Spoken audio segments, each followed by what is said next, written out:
Maria Hades pushed her mop cart down the polished corridors of Skyfall Air Force Base at 0500 hours, just as she had every morning for the past 4 years.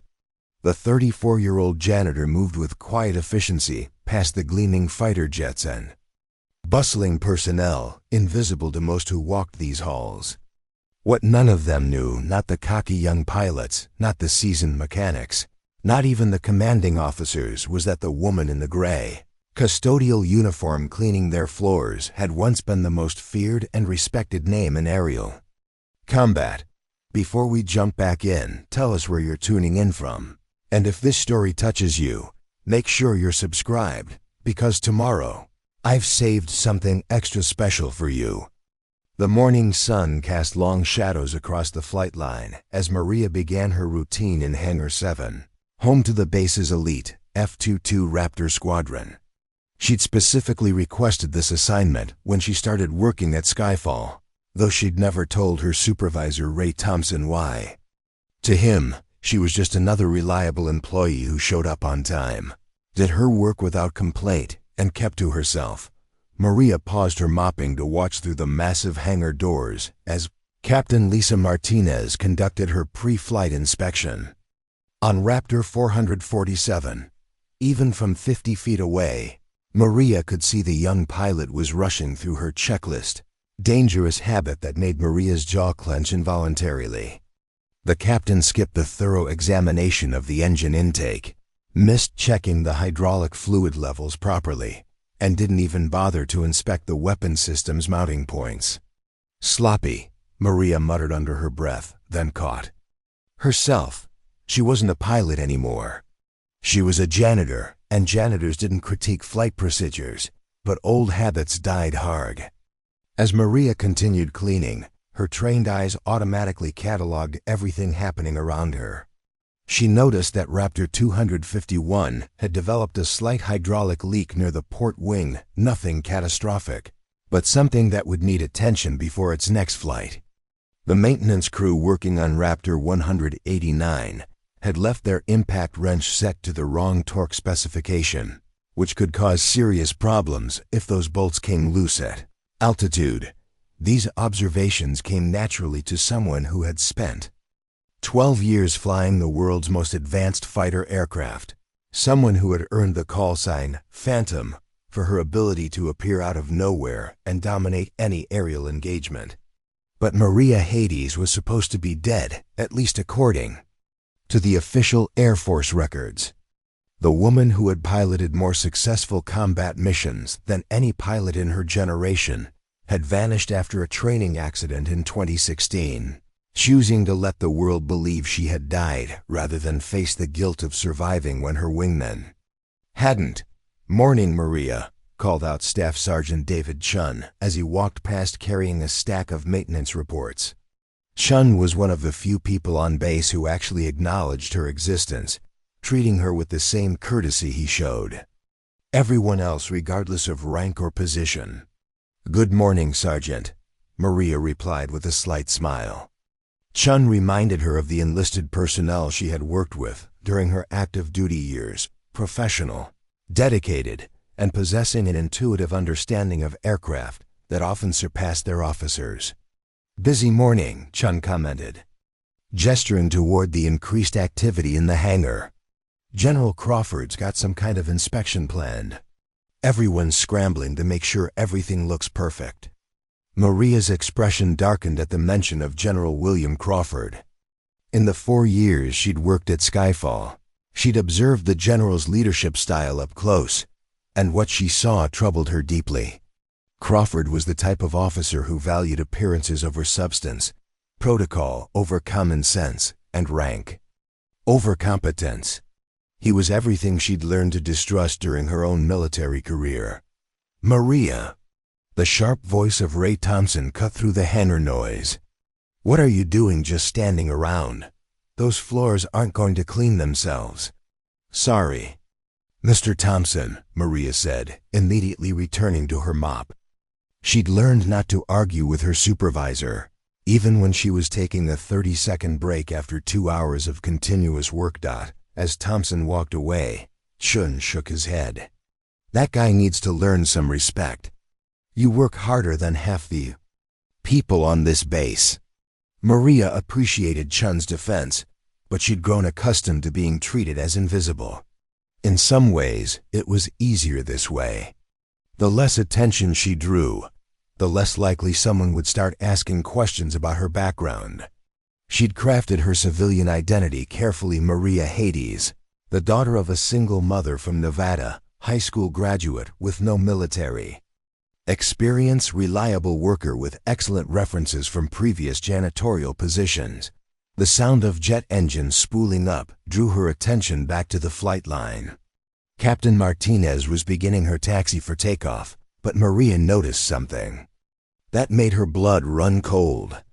The captain's pre-flight inspection had been so rushed that she'd missed a critical warning light on her instrument panel. The hydraulic pressure indicator was showing amber, signaling a developing problem that could become catastrophic once the aircraft reached altitude. Maria dropped her mop and moved toward the hangar entrance, her instincts overriding her civilian persona. She'd seen hydraulic failures before, both in training and combat, and she knew exactly what would happen. If that Raptor took off with a compromised system, the pilot might make it through takeoff and initial climb, but the moment she attempted any aggressive maneuvering or combat simulation, the hydraulic system could fail completely, leaving her with an uncontrollable aircraft. "Sergeant Chun," Maria called out urgently. "That Raptor Captain Martinez's bird, she's got a hydraulic warning light." Chun looked confused. "How could you possibly know that from here?" I can see it reflecting off the canopy glass," Maria improvised. "Quickly, the amber light, it's visible from this angle." Chun squinted toward the aircraft, which was now moving toward the runway. "I don't see anything, but—" He hesitated, clearly torn between dismissing the janitor's observation and taking a potential safety issue seriously. "Please," Maria said, her voice carrying an authority that surprised them both. "Just radio the tower and have them check her hydraulic status before takeoff clearance." Something in Maria's tone convinced Chun. He grabbed his radio and called the control tower. "Tower, this is Sergeant Chun in Hangar 7. Request you have Raptor 447 verify hydraulic system status before takeoff clearance." "Copy, Hangar 7, Raptor. 447. Please confirm all hydraulic systems green before proceeding." Over the radio, they could hear Captain Martinez's irritated response. "Tower, all systems show normal. Request immediate takeoff clearance." But the tower controller, following protocol, insisted on a more thorough check. "Raptor 447, please verify hydraulic pressure readings and warning light status." There was a long pause before Martinez's voice came back, noticeably less confident. "Tower, I'm showing an amber hydraulic warning light. I must have missed it during pre-flight." Raptor 447 returned to parking. "Ground maintenance to inspect hydraulic system before next flight attempt." Chun turned to Maria with amazement. "How did you spot that?" "I've been working on aircraft for 8 years, and I couldn't see any warning light from here." Maria realized she'd revealed too much. A civilian janitor shouldn't have been able to identify a specific warning light from such a distance. Shouldn't have known the significance of hydraulic pressure warnings, and certainly shouldn't have demonstrated the kind of urgent concern that came from understanding exactly what hydraulic failure meant to a pilot at altitude. My father worked on planes," she said lamely. "He taught me to notice things." Chun accepted the explanation, but Maria could see the curiosity in his eyes. She'd have to be more careful in the future. 4 years of maintaining her cover had been jeopardized by a single moment of letting her pilot instincts override her civilian facade. As she returned to her mop and bucket, Maria reflected on how different her life had become. 4 years ago, she had been Captain Maria Phantom Hades, one of the most respected fighter pilots in the Air Force. She'd flown combat missions over Syria, patrolled the skies above Eastern Europe, and trained the next generation of Raptor pilots at Nellis Air Force Base. Her call sign had been earned through a combination of tactical brilliance and an almost supernatural ability to appear where enemy pilots least expected her. But that life had ended on a gray Tuesday morning in Kokaziva morning and pilots least expected her. But that life had ended on a gray Tuesday morning in Kofi Tuesday morning in Kokalin. November 2016, during what should have been a routine training exercise. She and her wingman, Captain James Shark Morrison, had been practicing air-to-air combat maneuvers when a mechanical failure in Morrison's aircraft caused it to lose control.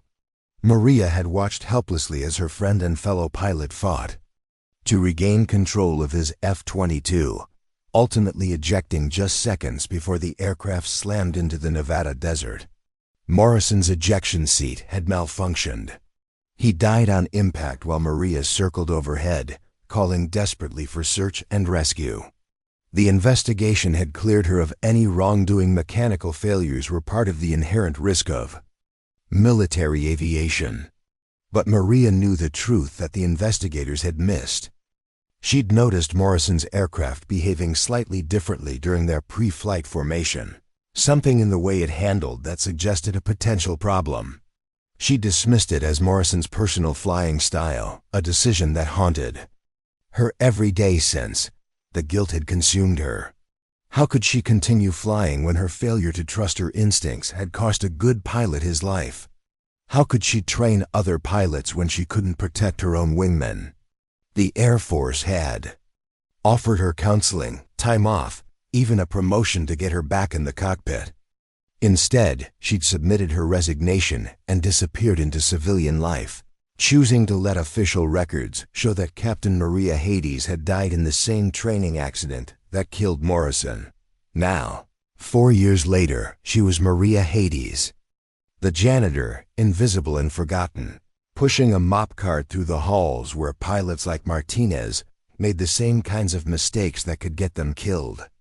And people like General Crawford continued to prioritize protocol over pilot safety, creating an environment where potentially dangerous situations were ignored as long as they didn't interfere with the appearance of military efficiency.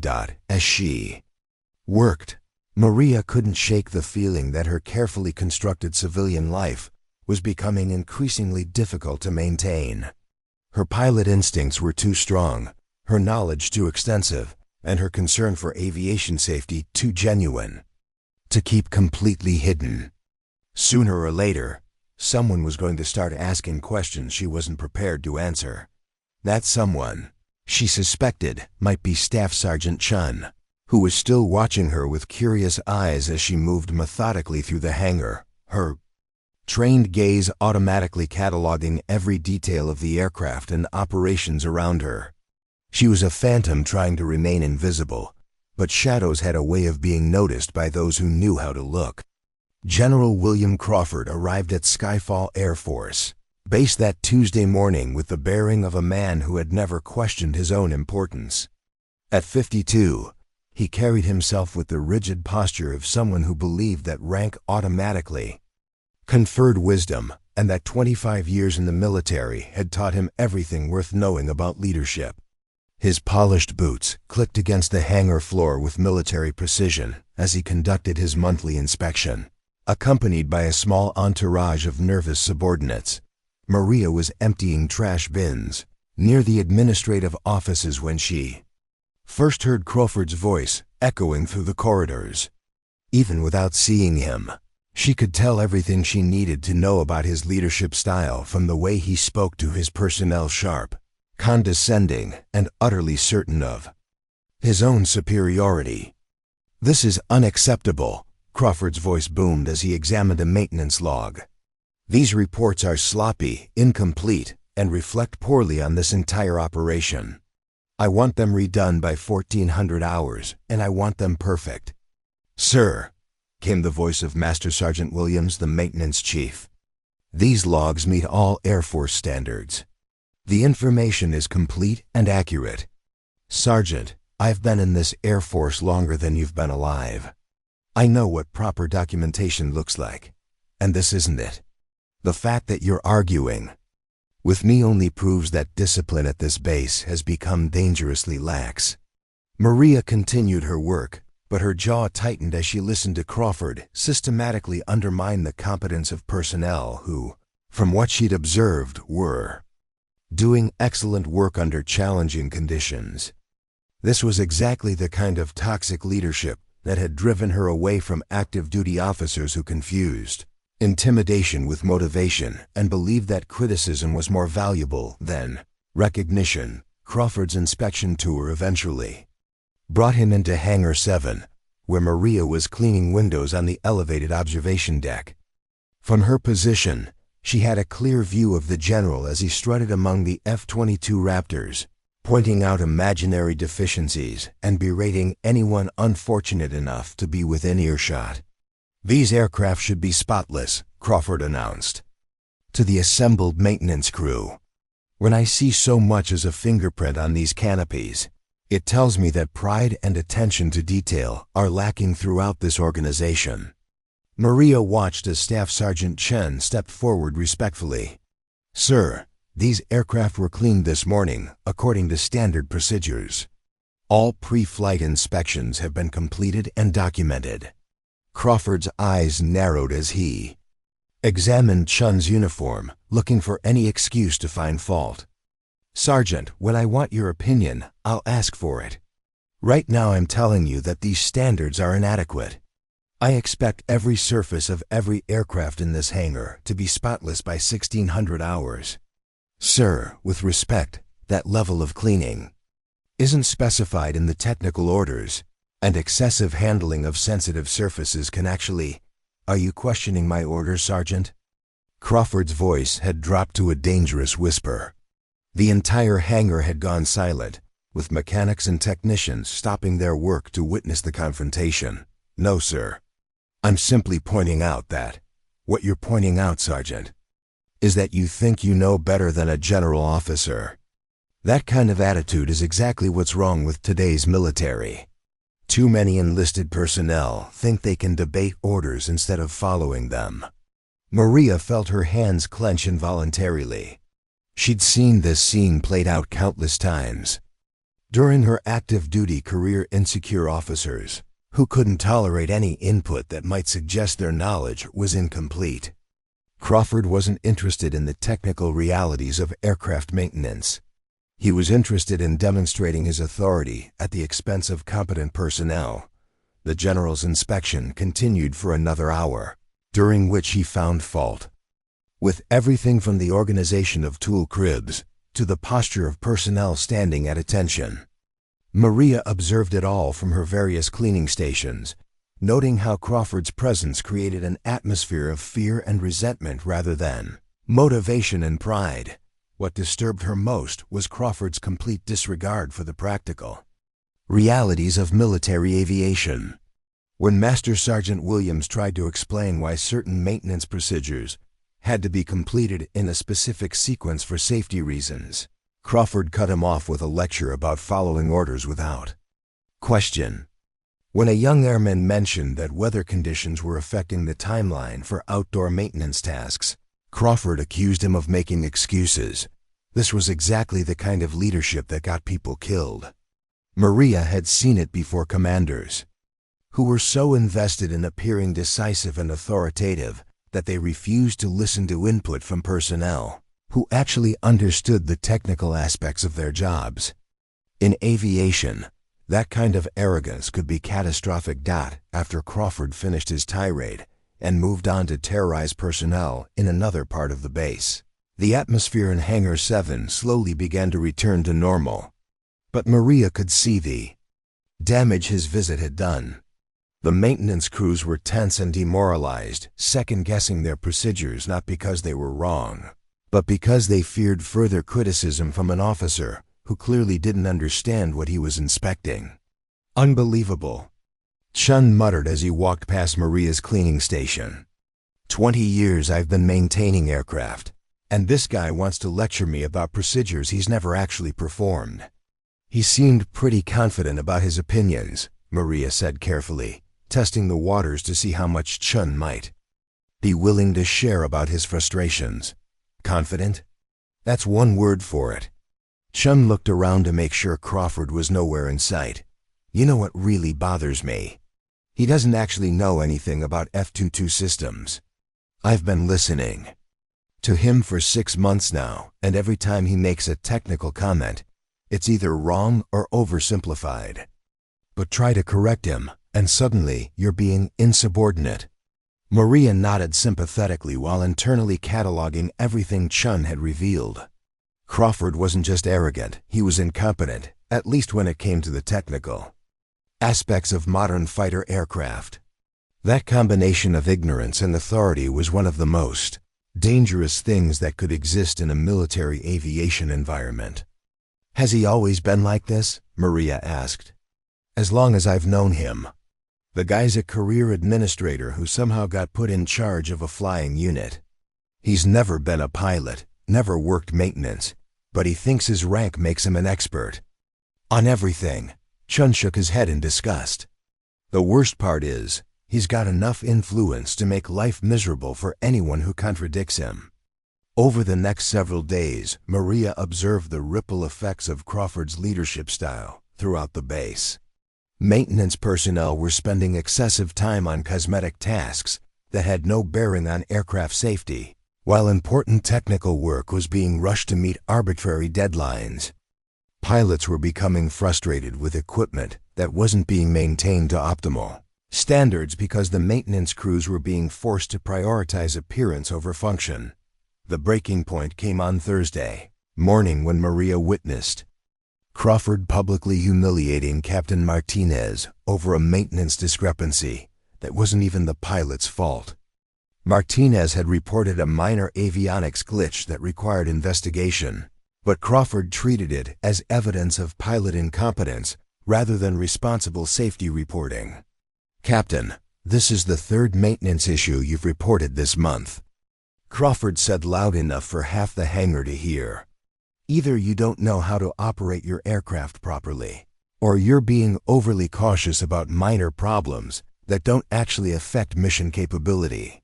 Sir, the radar intermittency could potentially what?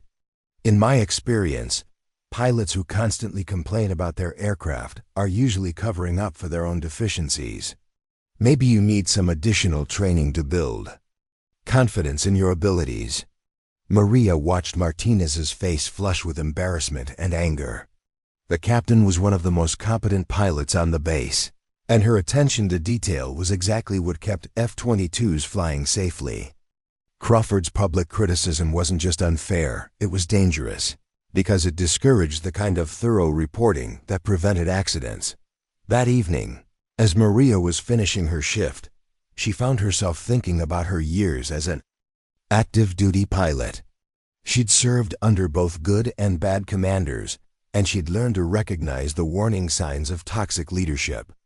Crawford displayed every red flag she'd ever encountered: the inability to accept input, the tendency to blame subordinates for systemic problems, the confusion of fear with respect, and most dangerously, the complete disconnect between his authority and his actual competence. The worst part was that Crawford's behavior was being enabled by a system that rarely questioned general officers, regardless of their performance. Unless something dramatic happened to expose his incompetence, he would continue to demoralize good personnel and potentially compromise flight safety through his ignorant interference with established procedures. As she walked to her small apartment off base, Maria found herself wondering if her self-imposed exile from military aviation had been the right choice. She'd left active duty to avoid the responsibility of command decisions that might get people killed, but now she was watching from the sidelines as someone else's poor decisions created exactly the kind of dangerous environment she'd been trying to escape. For 4 years, she'd been content to remain invisible, to let others handle the responsibilities of military leadership while she maintained her quiet civilian existence. But Crawford's presence at Skyfall was making it increasingly difficult to maintain that detachment.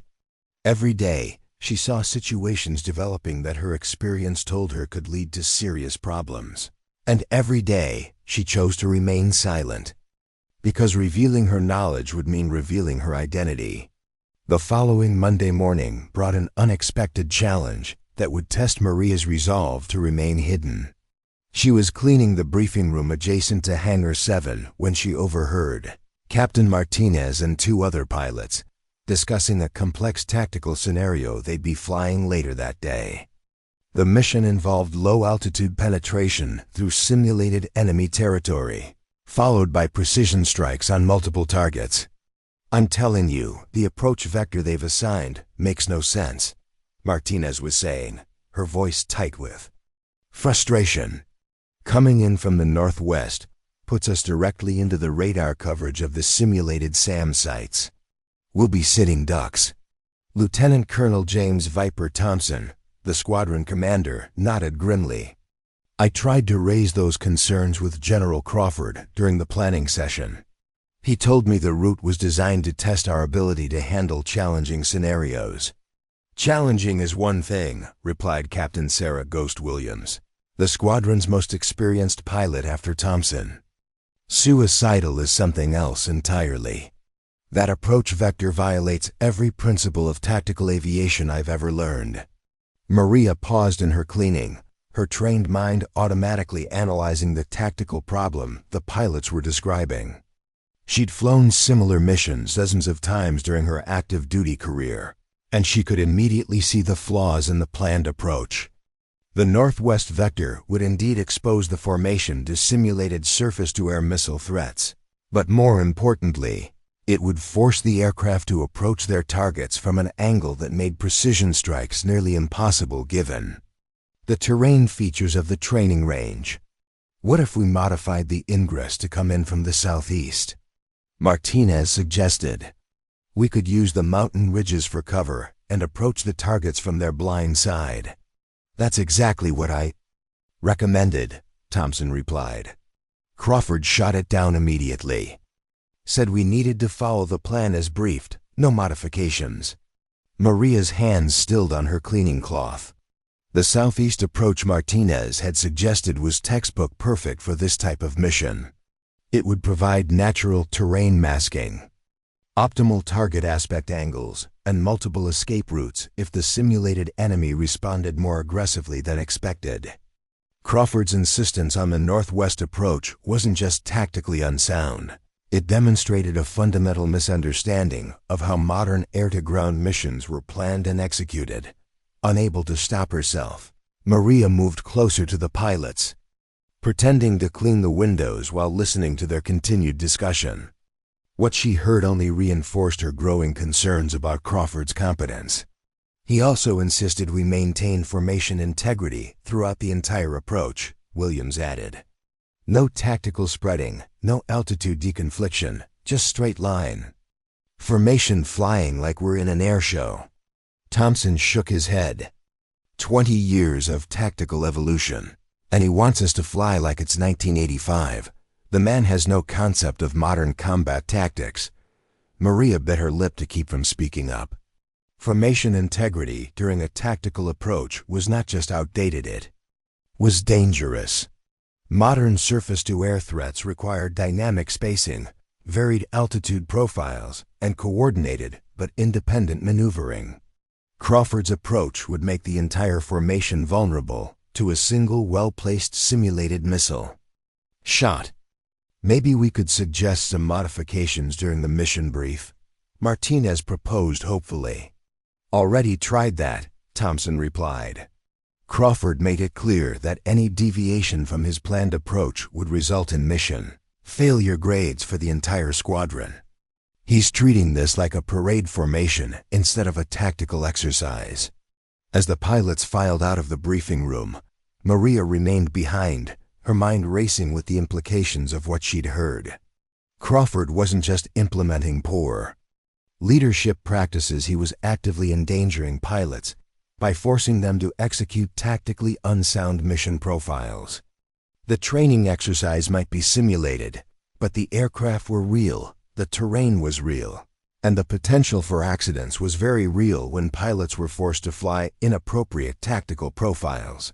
20 minutes later, Maria was mopping the floors outside Crawford's office when she overheard a heated phone conversation between the general and someone at higher headquarters. Crawford's door was slightly ajar, and his voice carried clearly into the hallway. "No, sir, I understand the concerns about training realism, but these pilots need to learn to follow orders exactly as given," Crawford was saying. "Too much tactical flexibility leads to undisciplined flying and mission failures." There was a pause as Crawford listened to the response. "With respect, sir, I've been studying tactical aviation for my entire career. These young pilots think they know better than their commanding officers because they've read a few advanced tactical manuals. What they need is discipline and adherence to proven procedures." Maria nearly dropped her mop. Crawford was actually arguing with higher headquarters about the validity of modern tactical doctrine. Whoever was on the other end of that phone call clearly understood that Crawford's approach was flawed, but the general was too arrogant to accept guidance from his own superiors. "Sir, I guarantee you that my approach will produce better discipline. Pilots who can execute missions exactly as planned rather than freelancing based on their personal interpretations of tactical theory." Another pause, then Crawford's voice became sharper. "Sir, if you're questioning my judgment on tactical matters, perhaps we should schedule a formal review of my command performance. I'm confident that my 25 years of experience speaks for itself." Maria could only imagine the response that threat received. Crawford was essentially daring his superiors to challenge his authority, betting that his rank and seniority would protect him from criticism. It was a dangerous game that revealed just how disconnected he was from the realities of modern military aviation. That after Crawford finished his call and left for another meeting, Maria found herself alone in the administrative corridor, wrestling with a growing sense of responsibility. She'd spent 4 years trying to escape the weight of making decisions that could affect other people's lives, but now she was watching a situation develop that could get pilots killed through sheer incompetence. That afternoon, she witnessed the consequences of Crawford's tactical inflexibility firsthand. The training mission proceeded exactly as planned, with the F-22 formation executing the general's prescribed approach vector despite its obvious flaws. Maria watched from the hangar as the aircraft returned earlier than scheduled, and she could tell from the pilots' body language as they climbed out of their cockpits that the mission had not gone well. Staff Sergeant Chun, who had been monitoring the exercise from the maintenance perspective, approached her as she cleaned near the flight line. "That was embarrassing," he said quietly. "The entire formation got shot down by simulated SAM sites in the first 5 minutes of the exercise. The pilots did exactly what they were ordered to do, and it was a complete disaster." "What happened?" Maria asked, though she suspected she already knew. "They approached from exactly the wrong direction, flew in a formation that made them easy targets, and had no tactical flexibility to respond when the simulated enemy adapted to their predictable approach. It was like watching a training film on how not to conduct modern air operations." Chun looked around to make sure they weren't being overheard. "The worst part is, Crawford's going to blame the pilots for poor execution rather than admitting his tactical plan was flawed. He's already called a debrief session where he's going to critique their flying instead of examining his planning." Maria felt a familiar knot forming in her stomach. This was exactly the kind of situation that had driven her away from active duty incompetent leadership that blamed subordinates for the failures of poor planning and unrealistic expectations. But now, instead of being able to speak up as an officer with standing and credibility, she was forced to watch from the sidelines as the same toxic patterns played out. "Sergeant Chun," she said carefully, "what would happen if someone suggested that the tactical approach might have been flawed?" Chun laughed bitterly. "That someone would find themselves looking for a new assignment very quickly. Crawford doesn't tolerate criticism, especially about tactical matters. He considers himself an expert on air combat, despite never having flown a combat mission in his life. That evening, Maria sat in her apartment reviewing everything she'd observed over the past week. Crawford's pattern of behavior was becoming increasingly clear and increasingly dangerous. He was not just a bad leader, he was actively undermining flight safety through his ignorance and arrogance. The training exercise that day had been a harmless failure only because it was simulated. In a real combat situation, Crawford's tactical incompetence could get an entire squadron killed. She pulled out a small notebook where she'd been recording her observations, not sure what she intended to do with the information, but unable to stop herself from documenting the mounting evidence of Crawford's unfitness for command. 4 years of civilian life hadn't dulled her military instincts for recognizing systemic problems that needed to be addressed. The question was whether she was prepared to break her self-imposed exile to do something about it. Crawford's reaction to the failed training exercise was even worse than Maria had anticipated. Rather than conducting an honest assessment of what had gone wrong, the general called an emergency meeting the next morning where he systematically blamed everyone except himself for the mission's failure. Maria was cleaning the conference room when Crawford assembled the entire squadron leadership for what he called a performance accountability session. She positioned herself near the back of the room, emptying trash bins while listening to what quickly became a masterclass in toxic leadership. "Gentlemen and ladies," Crawford began, his voice carrying the tone of disappointed authority. "Yesterday's exercise was an embarrassment to the squadron and to the United States Air Force. The level of tactical execution I witnessed was completely unacceptable." Lieutenant Colonel Thompson shifted uncomfortably in his seat. "Sir, if I may, the pilots executed the mission exactly as briefed. The issues we encountered seemed to stem from—" "Colonel Thompson," Crawford interrupted sharply, "the issues we encountered stem from pilots who think they know better than their commanding officers. I watched the radar tracks from yesterday's mission, and what I saw was undisciplined flying and poor formation control." Maria nearly dropped the trash bin she was holding. Crawford was criticizing the pilots for following his orders precisely as given. This wasn't just incompetent leadership, it was gaslighting on an institutional scale. Captain Martinez raised her hand tentatively. "Sir, could we review the tactical approach vector? Because the northwest ingress put us directly into—" "Captain Martinez," Crawford's voice dropped to a dangerous whisper, "are you questioning the tactical plan that I personally developed based on 25 years of military experience?" "No, sir. I'm just wondering if we might consider alternative approaches for future exercises that would allow us to—" "What you're doing, Captain, is exactly what's wrong with today's military. Too many junior officers think they can second-guess their superiors based on their limited understanding of tactical theory." Crawford stood up, his posture radiating authority and barely contained anger. "I designed that approach vector to test your ability to execute challenging missions under adverse conditions. The fact that you failed to meet that challenge is a reflection of your preparation and discipline, not of my planning." Maria watched the faces of the pilots around the table.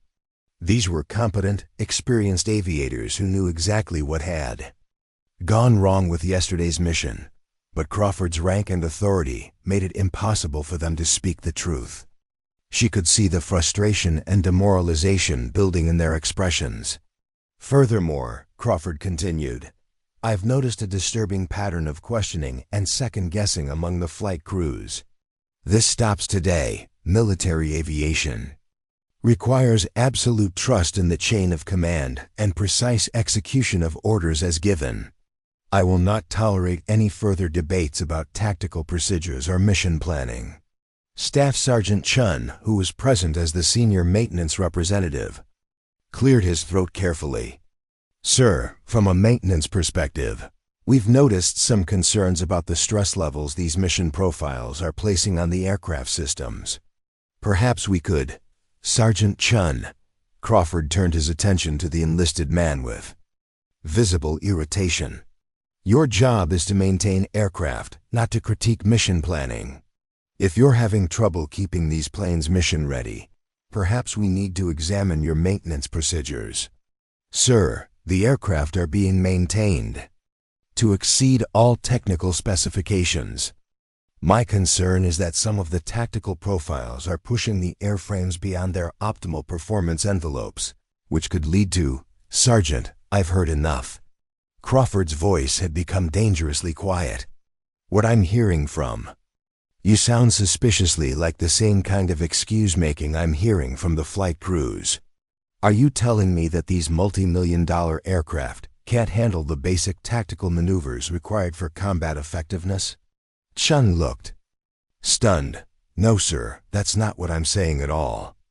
I'm saying that what you're saying, Sergeant, is that you don't have confidence in your ability to maintain aircraft to the standards required for real military operations. That's a serious admission that we'll need to address through your chain of command. Maria felt her hands clench involuntarily. Crawford was systematically undermining every voice of reason in the room, turning legitimate technical and tactical concerns into personal attacks on the competence of his subordinates. This wasn't leadership, it was manipulation, designed to protect his ego at the expense of mission effectiveness and safety. The meeting continued for another hour, with Crawford issuing increasingly draconian edicts designed to prevent any further questioning of his judgment. Flight crews would be required to execute all missions exactly as briefed, with no tactical modifications. Maintenance personnel would focus solely on keeping aircraft mission ready without offering opinions about mission profiles. Any future concerns about procedures or planning would be submitted through formal channels and reviewed solely by Crawford himself. As the meeting broke up, Maria noticed something that made her blood run cold. Crawford was implementing a system designed to eliminate all feedback mechanisms that might challenge his authority. The pilots, maintenance crews, and support personnel were being silenced through threats to their careers and assignments. This created exactly the kind of environment where dangerous mistakes could compound without correction until they resulted in catastrophic failure. After the personnel filed out, Crawford remained behind to review his notes. Maria continued cleaning, moving closer to overhear his phone call to higher headquarters. Sir, I've addressed the performance issues we discussed, Crawford was saying. The squadron needed a clear reminder about chain of command and the importance of following orders without debate. I'm confident we'll see improved discipline and execution going forward. There was a pause as Crawford listened to the response. No, sir, there were no valid tactical concerns raised. What I encountered was the typical resistance to challenging training that you see when units become too comfortable with easy missions. These pilots need to learn that real combat doesn't allow for tactical modifications based on personal preferences. Maria realized that Crawford was actively misrepresenting the situation to his superiors. The legitimate technical and tactical concerns raised by experienced personnel were being characterized as resistance to training and lack of discipline. This meant that higher headquarters was receiving completely false information about the actual problems at Skyfall. Sir, I respectfully disagree with any suggestion that the tactical approaches need modification. What these exercises revealed is that our pilots need more training in executing difficult missions rather than easier missions that accommodate their comfort zones.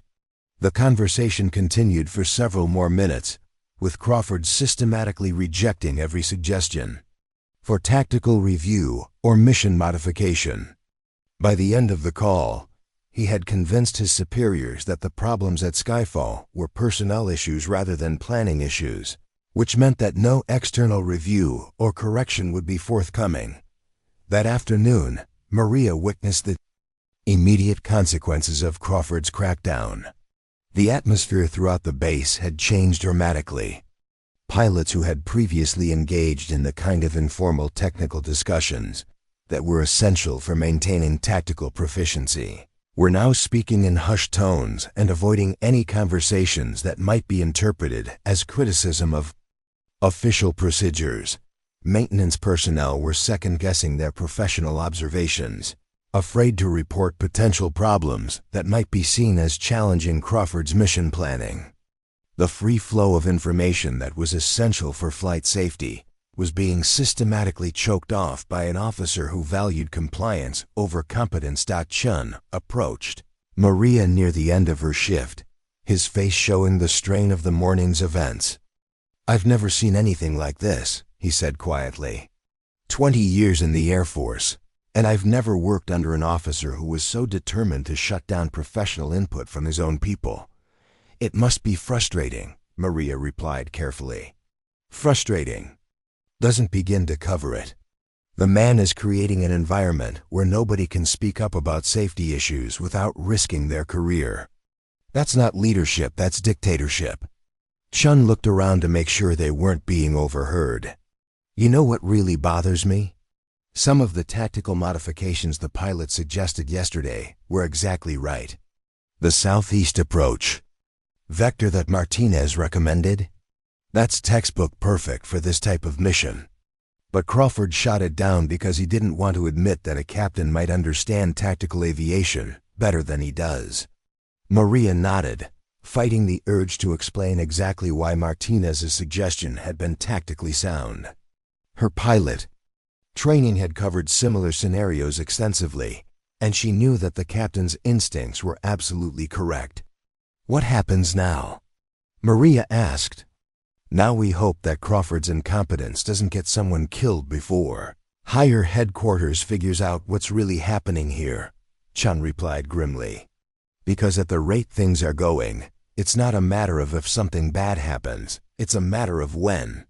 That evening, Maria sat in her apartment adding new entries to her notebook documenting Crawford's systematic suppression of professional input from qualified personnel. She was no longer just observing poor leadership, she was witnessing the active creation of conditions that could lead to catastrophic failure. The weight of her knowledge was becoming unbearable, but breaking her cover would mean risking everything she'd built over the past 4 years of civilian life.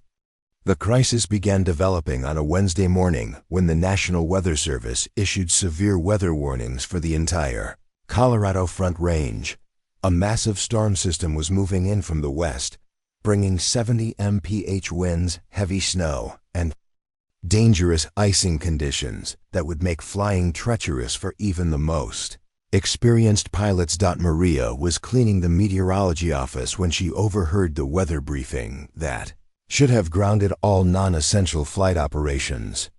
The conditions being described were exactly the kind that had killed pilots throughout aviation history: rapidly changing visibility, severe turbulence, and icing that could overwhelm even the most advanced aircraft systems. Wind speeds are forecast to reach 80 miles per hour with gusts up to 100 miles per hour. Staff Sergeant Rebecca Torres, the base meteorologist, was explaining to Lieutenant Colonel Thompson. "We're looking at near-zero visibility conditions, severe mountain wave turbulence, and icing levels that extend from 8,000 feet all the way up to 25,000 feet. Thompson studied the weather charts with obvious concern. "Rebecca, in your professional opinion, what's the recommended action for flight operations?" "Sir, I would strongly recommend grounding all aircraft until this system passes through.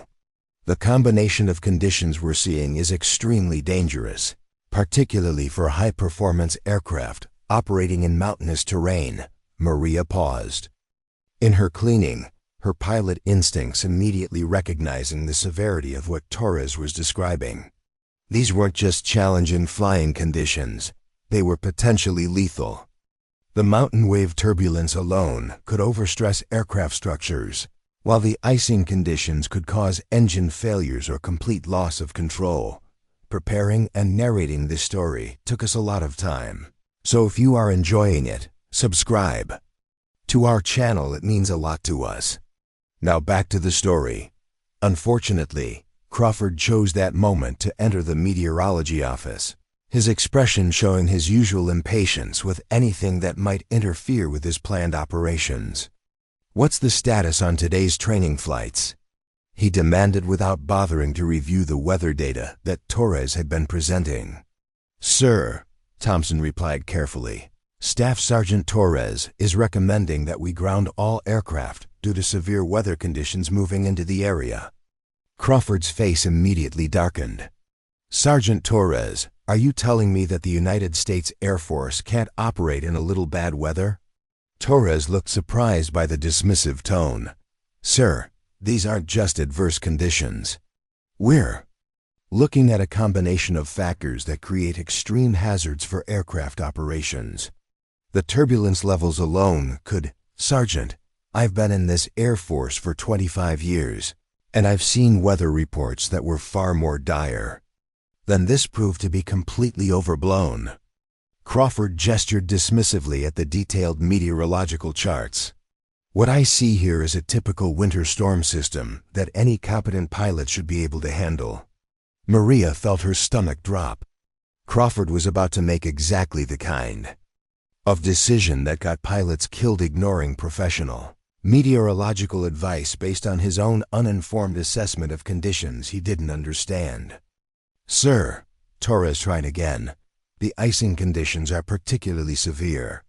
We're seeing reports from commercial aviation of rapid ice accumulation that's forcing emergency landings throughout the region. Commercial aviation, Crawford scoffed. Sergeant, we're talking about military pilots flying the most advanced fighter aircraft in the world, not civilian pilots in outdated equipment. Our F-22s are designed to operate in any weather conditions. Thompson stepped forward diplomatically. Sir, perhaps we could modify today's training to focus on simulator work or ground-based instruction until the weather improves. Crawford's expression grew even more stern. Colonel Thompson, what I'm hearing from you sounds like the same kind of risk-averse thinking that's been plaguing this squadron. Real combat operations don't get postponed for weather. Our pilots need to learn to operate effectively regardless of conditions. Maria wanted to scream. Crawford was demonstrating a fundamental misunderstanding of both weather hazards and aircraft capabilities. F-22s were indeed advanced aircraft, but they were still subject to the laws of physics. Severe icing could overwhelm any aircrafts. Anti-ice systems and mountain wave turbulence could generate forces that exceeded even the Raptor's structural limits. Sir, Torres made one final attempt. I have reports from aircraft already airborne that are declaring emergencies due to severe icing. Multiple aircraft have been forced to make emergency landings at alternate airfields. Sergeant, those emergency landings only prove my point. Pilots who are properly trained and confident in their aircraft don't declare emergencies at the first sign of challenging conditions. Crawford turned to Thompson. Colonel, I want today's training flights to proceed as scheduled. Our pilots need to learn that the Air Force doesn't shut down operations because of a weather forecast. Thompson looked torn between his professional obligation to follow orders and his responsibility for pilot safety. Sir, if we do proceed with flights, perhaps we could modify the profiles to remain at lower altitudes where icing conditions are less severe? Absolutely not. The training profiles I've developed are designed to test pilot competence under realistic conditions. Any modifications would compromise the training value of the exercise. Maria realized that Crawford was about to send pilots into conditions that could kill them, and he was doing it primarily to prove a point about his own authority rather than any legitimate training objective. This was exactly the kind of situation her experience had taught her to recognize as catastrophically dangerous. As Crawford and Thompson left the meteorology office to brief the pilots, Torres remained behind, clearly shaken by the general's dismissal of her professional assessment. I can't believe this, Torres muttered to herself. 20 years of meteorological training, and he treats my forecast like I'm guessing about tomorrow's picnic weather. Maria approached the weather charts that Torres had left on the display table. Even to a civilian observer, the severity of the conditions was obvious. The satellite imagery showed a massive storm system with the kind of spiral structure that indicated extreme wind speeds and turbulence. The icing reports from commercial aircraft were scattered across the entire region, indicating widespread dangerous conditions rather than isolated incidents. "Those conditions look pretty severe," Maria said carefully to Torres. "Severe doesn't begin to describe it," Torres replied. "In my professional opinion, flying in these conditions is borderline suicidal, especially for high-performance aircraft that are particularly susceptible to icing and turbulence. But apparently, my professional opinion doesn't matter to General Crawford." Over the next hour, Maria watched with growing dread as the squadron prepared for flights that should never have been authorized. The pilots themselves were clearly concerned about the weather conditions, but Crawford's recent crackdown on questioning orders had created an atmosphere where no one felt safe voicing their concerns. Captain Martinez approached Staff Sergeant Chun near the flight line, her flight gear already donned, but her expression troubled. "David, what are you seeing from the maintenance perspective on flying in these conditions?" she asked quietly. Chun looked around nervously before responding. "Lisa, off the record? These are exactly the conditions that stress aircraft beyond their design limits. The rapid temperature changes, the icing, the turbulence, it's a perfect storm for mechanical failures." "That's what I was thinking, but after yesterday's meeting, I don't feel like I can raise concerns without risking my career." "I know exactly what you mean. Crawford has made it clear that questioning his decisions is career suicide." Maria overheard this conversation while emptying trash near the flight line, and it crystallized everything that was wrong with the situation Crawford had created. Experienced pilots and maintenance personnel were recognizing dangerous conditions, but the toxic command climate prevented them from taking appropriate action to protect flight safety. As the first F-22 taxied toward the runway, Maria realized that she was about to witness exactly the kind of preventable accident that had driven her away from military aviation 4 years earlier. The difference was that this time, she had the knowledge and experience to recognize what was about to happen, but not the authority or credibility to stop it. The storm was closing in. The conditions were deteriorating rapidly, and Crawford's arrogance was about to put lives at risk in exactly the way that competent leadership was supposed to prevent. The emergency began exactly as Maria had feared it would. Captain Martinez's F-22 had been airborne for only 12 minutes when her voice crackled over the radio with the kind of controlled urgency that every pilot dreaded to hear. "Skyfall Tower. Raptor 447 declaring an emergency. I'm encountering severe icing conditions and experiencing engine anomalies. Request immediate vectors to nearest suitable airfield." Maria was cleaning near the tower radio equipment when the call came in, and she felt her blood turn to ice. She'd heard that exact tone countless times during her own flying career. The voice of a pilot fighting for her life while trying to maintain professional composure over the radio. "Raptor 447, Skyfall Tower, understand you're declaring emergency. What is the nature of your engine anomalies?" came the controller's response. "Tower, I'm showing fluctuating engine parameters on both engines, possible ice ingestion. Aircraft is becoming increasingly difficult to control due to ice accumulation on control surfaces. I need immediate descent clearance and vectors to an airfield with emergency services standing by." Crawford, who had been monitoring the flights from the base operations center, immediately got on the radio. "Raptor 447, this is General Crawford. Describe the exact nature of your emergency. Are you certain these aren't normal responses to challenging weather conditions?" Maria couldn't believe what she was hearing. A pilot was declaring an in-flight emergency with engine problems and severe icing, and Crawford was questioning whether it was actually an emergency. This was exactly the kind of second-guessing from ground personnel that could distract a pilot from dealing with a life-threatening situation. "General, this is 447. I have significant ice accumulation affecting aircraft controllability, both engines showing abnormal parameters, and I'm experiencing severe turbulence that's making it difficult to maintain altitude. I need immediate assistance, not a discussion about emergency criteria." Martinez's voice was getting tighter, and Maria could hear the strain of a pilot fighting an aircraft that was no longer responding normally to control inputs. Ice accumulation on the control surfaces would make the F-22 increasingly sluggish and unpredictable, while engine ice ingestion could cause power fluctuations or complete engine failure. Raptor 447, descend immediately to 15,000 feet and turn to heading 090 for vectors to Peterson Air Force Base, the tower controller ordered, following standard emergency procedures, but Crawford immediately overrode the controller. Negative. Raptor 447, maintain current altitude and continue with your assigned training profile. These weather conditions are within acceptable parameters for F-22 operations.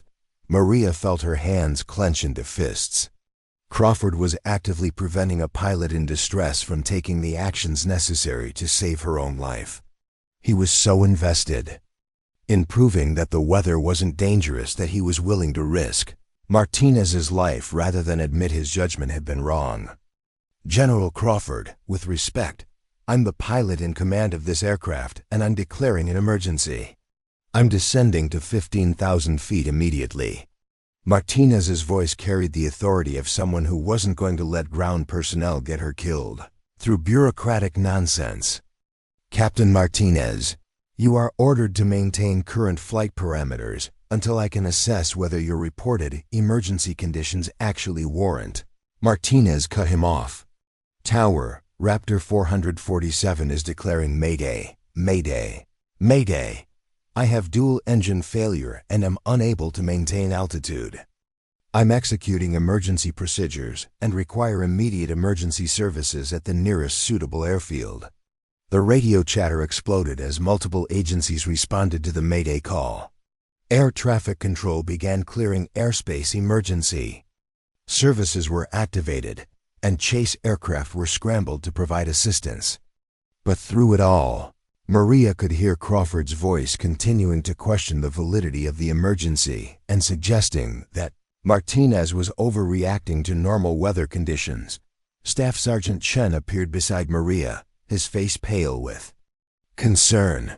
"This is insane," he whispered.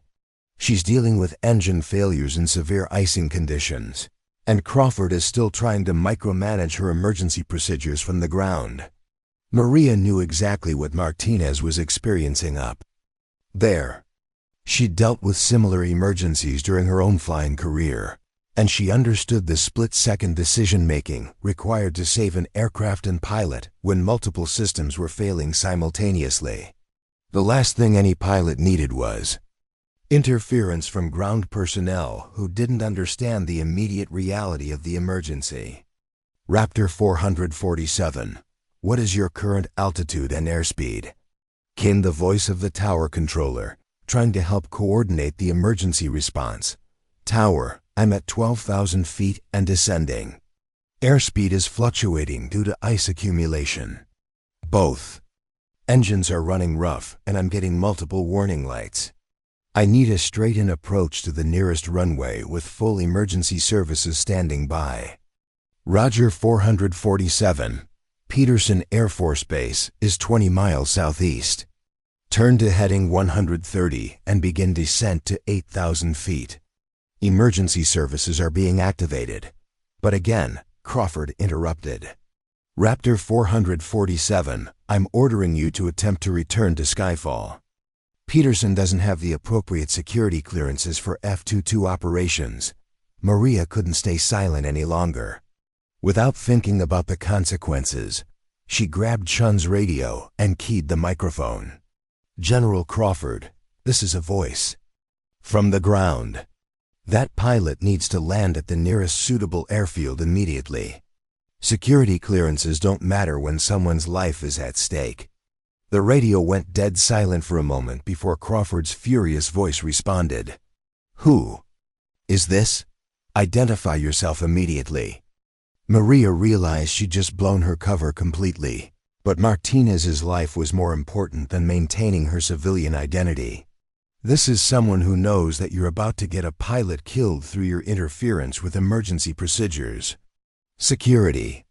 I want that person identified and removed from the flight line immediately, Crawford ordered, but Martinez's voice cut through the argument with desperate urgency. Tower, I'm losing engine power on both engines. I need immediate landing clearance anywhere I can put this aircraft down safely. Maria grabbed the radio again.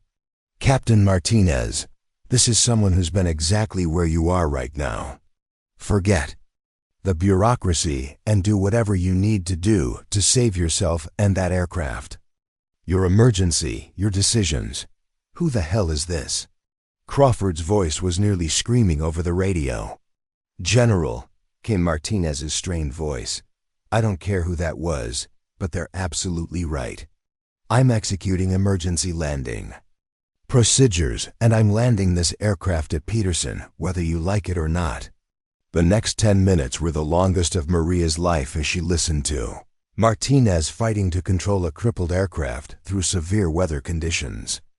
Ice accumulation had made the F-22 nearly uncontrollable. Both engines were running roughly and producing minimal power, and the pilot was essentially flying a multi-million-dollar glider through one of the worst storms in Colorado. History. Crawford continued to interfere with radio calls questioning Martinez's procedures and demanding updates on aircraft status, while the tower controllers and emergency personnel tried to coordinate a safe landing. Maria could hear the professionalism in Martinez's voice as she worked through emergency checklists while simultaneously hand-flying an aircraft that was barely responding to control inputs. Tower, Raptor 447 has the runway in sight. I'm on final approach, but the aircraft is handling very poorly due to ice accumulation. Have emergency services standing by because this landing is going to be challenging. Roger 447, emergency services are in position. Runway is clear, and you're cleared to land. The tension in the radio chatter was palpable as everyone listened to Martinez's final approach. Maria found herself holding her breath, knowing from her own experience exactly how difficult it was to land a damaged aircraft in severe weather conditions. Tower, I'm down safely. Raptor 447 is clear of the runway. I'll need emergency services to check the aircraft for damage, but pilot and aircraft are safe. The collective sigh of relief was audible even over the radio static. Martinez had successfully landed a crippled F-22 in conditions that could have easily killed her, despite Crawford's continued interference with emergency procedures. But as Maria stood in the hangar, listening to the aftermath of the emergency, she realized that her spontaneous radio calls had completely exposed her aviation knowledge to everyone on the base. Crawford was already demanding an investigation into who had interfered with his command authority, and it was only a matter of time before someone connected the mysterious voice to the janitor, who had been cleaning near the radio equipment. Her 4 years of anonymity were over, and she was about to face the consequences of breaking her self-imposed exile from military aviation. The aftermath of Martinez's emergency landing created chaos at Skyfall Air Force Base. Within minutes, Crawford had security personnel searching for the unidentified individual who had interfered with his command authority during the crisis. Meanwhile, the remaining F-22s that had been scheduled to fly were being recalled due to the rapidly deteriorating weather conditions, a decision that should have been made hours earlier. Maria tried to blend back into her custodial duties, but Staff Sergeant Chun was staring at her with a mixture of amazement and recognition. He'd been standing right beside her when she'd grabbed his radio, and there was no way to deny her involvement. That was you, wasn't it? Chun said quietly, glancing around to make sure they weren't being overheard. You're the one who talked to Captain Martinez on the radio. Maria considered denying it, but she could see in Chun's eyes that he'd already put the pieces together. Her technical knowledge, her uncanny ability to spot aircraft problems, her obvious understanding of aviation procedures. It all pointed to someone with far more experience than a civilian janitor should possess. I couldn't just stand there and listen to that pilot get killed by bureaucratic interference, Maria said simply. But how did you know what to tell her? You spoke to Martinez like someone who'd been through emergency situations before, like someone who understood exactly what she was dealing with.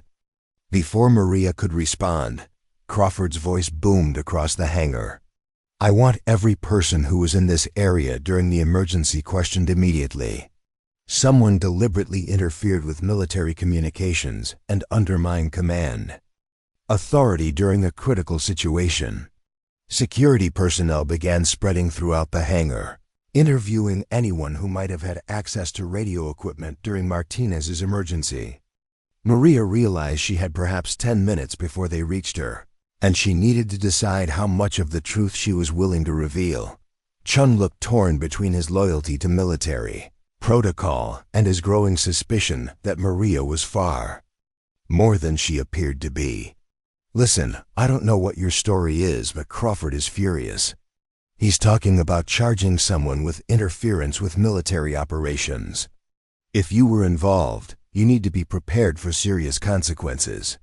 Sergeant Chun, Maria said carefully, what would you do if you saw someone about to die and you had the knowledge to help them? I'd help them, obviously. But that doesn't explain how you knew what to say to a pilot dealing with engine failures and severe icing conditions. Maria was saved from answering by the arrival of Lieutenant Colonel Thompson, who looked exhausted and deeply troubled by the day's events. He approached Chen with obvious urgency. David, I need to ask you about the radio communications during Captain Martinez's emergency. General Crawford is convinced that someone deliberately sabotaged his command authority, but I'm more interested in understanding how someone on the ground was able to provide such accurate guidance to a pilot in distress. Shun glanced at Maria, clearly struggling with conflicting loyalties. Sir, the guidance provided to Captain Martinez was exactly what any experienced pilot would have told her. Someone with aviation knowledge recognized that she needed to ignore the bureaucratic interference and focus on saving herself and her aircraft. That's exactly what concerns me, Thompson replied. The person who spoke to Martinez demonstrated a level of aviation expertise that suggests significant experience with emergency procedures.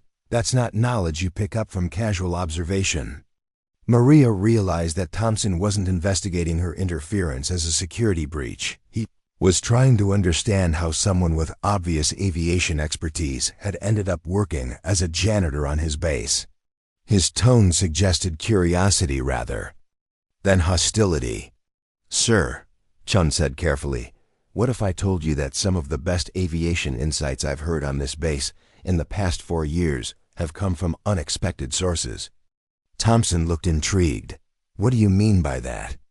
I mean that aviation expertise doesn't always come with the expected credentials. Sometimes the people who understand aircraft and flight operations best are the ones who've learned through experience rather than just formal training. At that moment, Crawford appeared with 2 security personnel, his face flushed with anger and determination. Colonel Thompson, I want everyone in this hangar questioned immediately. Someone deliberately undermined my authority during a critical military operation, and I want them identified and charged. General, Thompson replied diplomatically, perhaps we should focus on understanding what happened during the emergency before we start talking about charges. Captain Martinez is safe, the aircraft is intact, and the situation was resolved successfully. The situation was resolved despite unauthorized interference, not because of it, Crawford snapped. Someone with no authority and no knowledge of the tactical situation took it upon themselves to countermand my orders to a pilot under my command. Maria stepped forward, knowing that the moment of truth had arrived. She couldn't let Chun or Thompson face Crawford's wrath for protecting her. And she couldn't continue hiding while pilots were being put at risk by incompetent leadership. General Crawford, she said quietly, I'm the person you're looking for. The hangar fell silent as everyone turned to stare at the custodial worker who had just admitted to interfering with military communications.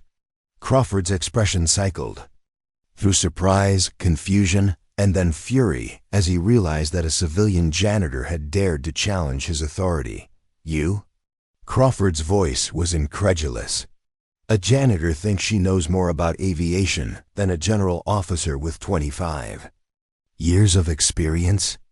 I know that Captain Martinez was dealing with a life-threatening emergency and needed immediate assistance.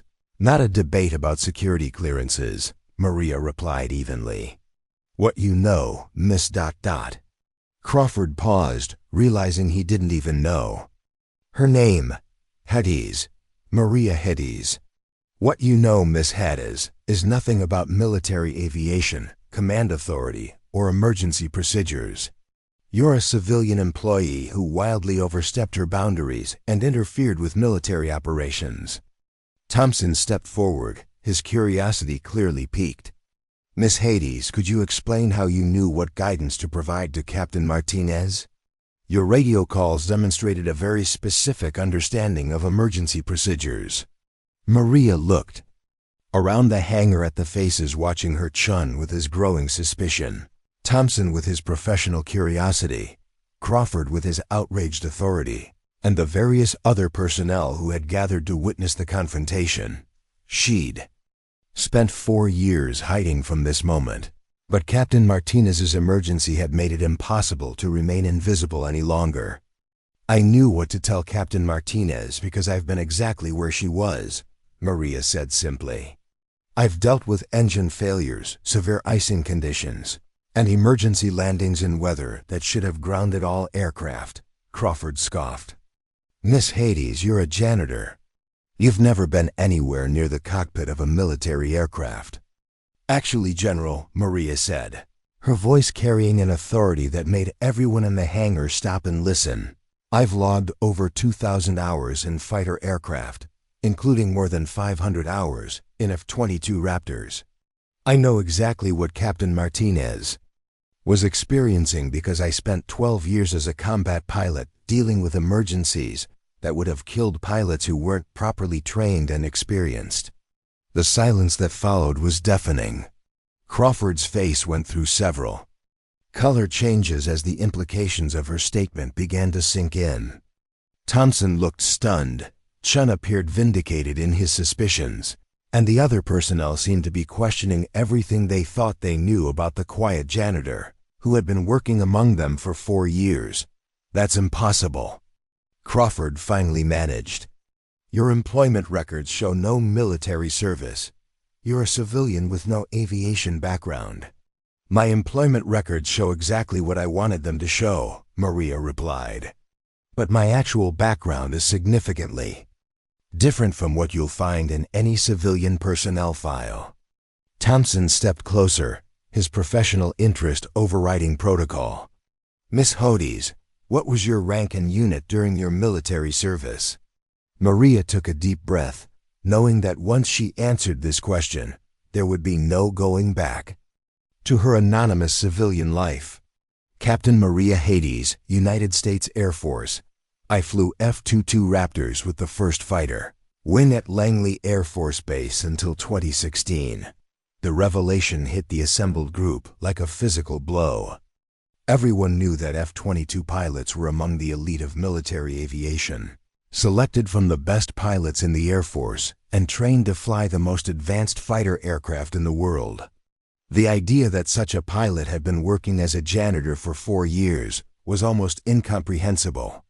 Crawford's face had gone completely pale as he processed what Maria had just revealed. For a moment, he seemed unable to speak, his mouth opening and closing without producing any sound. The authority and confidence he displayed just minutes earlier had evaporated in the face of learning that the woman he'd been dismissing as an insignificant janitor was actually one of the most elite pilots in the United States Air Force. That's impossible," Crawford finally stammered. F-22 pilots don't just disappear and become janitors. There are records, documentation, security clearances." "General," Thompson interrupted, his voice carrying a new tone of respect. As he addressed Maria, Captain Hades, could you explain your call sign and unit assignments? Because if what you're saying is true, we should be able to verify your service record through official channels. Maria realized that Thompson was giving her an opportunity to prove her credentials in a way that would be impossible to fabricate. Fighter pilot call signs and specific unit assignments were information that only genuine pilots would know, and they could be verified through military databases. My call sign was Phantom, Maria said clearly. I was assigned to the 27th Fighter Squadron, 1st Fighter Wing at Langley Air Force Base from 2010 to 2016. I flew combat missions over Syria and Iraq as part of Operation Inherent Resolve. And I was an instructor pilot for the F-22 Formal Training Unit. The impact of her words was immediate and dramatic. Several of the younger pilots who had gathered to watch the confrontation stepped back with obvious awe. The call sign Phantom was legendary in fighter pilot circles, a pilot who had achieved an almost mythical reputation for tactical brilliance and combat effectiveness. Staff Sergeant Chun's eyes went wide with recognition. Wait, you're the Phantom? Captain Maria Phantom Hades, who shot down 3 enemy aircraft in a single engagement over Syria. That was a different time, Maria replied quietly, clearly uncomfortable with the attention her reputation was generating. Crawford looked around. Desperately, as if hoping someone would tell him this was all an elaborate joke. This is impossible. If you were really this legendary pilot, what are you doing working as a janitor? Why would someone with your supposed credentials be cleaning floors? The question hung in the air, and Maria could see that everyone was waiting for an explanation that would make sense of the impossible situation. She'd revealed her identity to save Martinez's life, but now she was being forced to confront the reason she'd walked away from military aviation in the first place. Because sometimes the weight of being responsible for other people's lives becomes too much to bear, Maria said simply. And sometimes the only way to stop making mistakes that get good people killed is to step away from positions where those mistakes are possible. Thompson's expression softened with understanding. Captain, were you involved in an aircraft accident? Is that why you left active duty? Maria nodded slowly.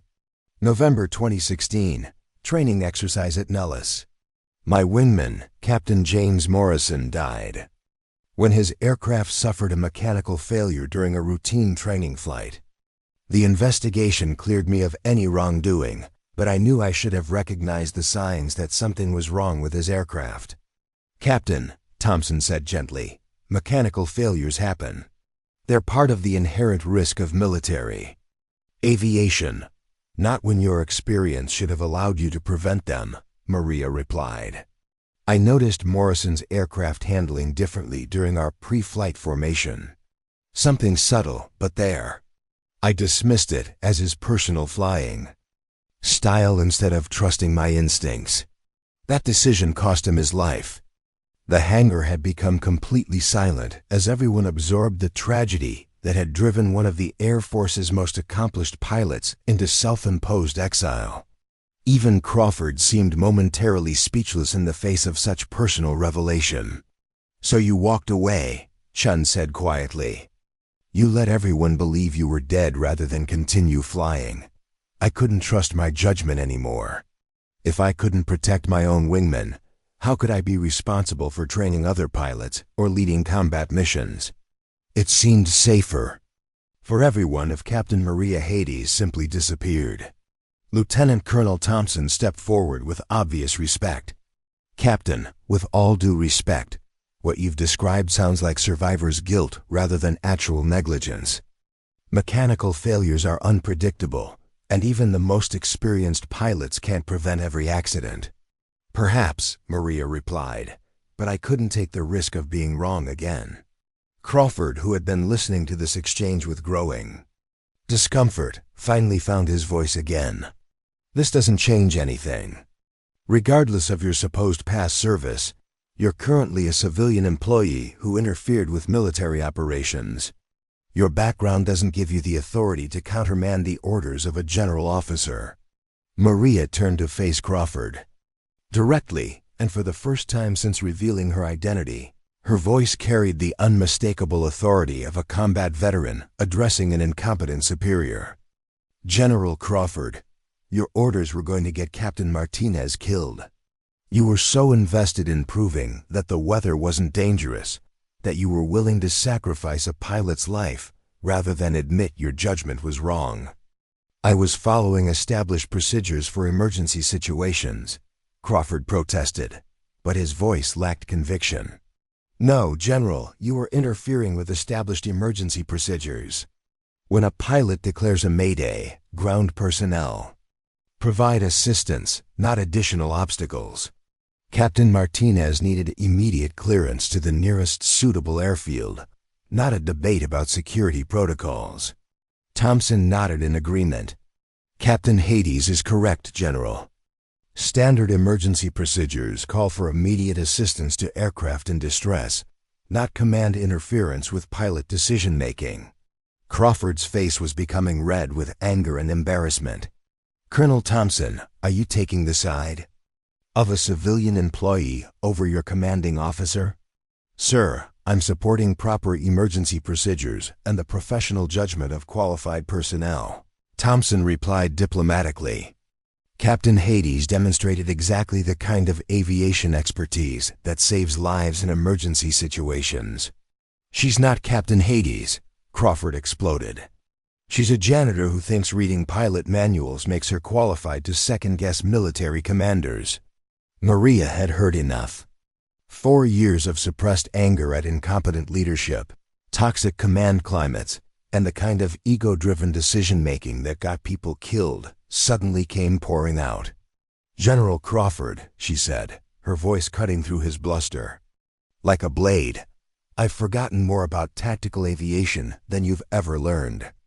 I've flown combat missions in conditions that would terrify civilian pilots, lead formations through enemy territory that commercial aviators couldn't even imagine, and trained pilots who are now squadron commanders throughout the Air Force."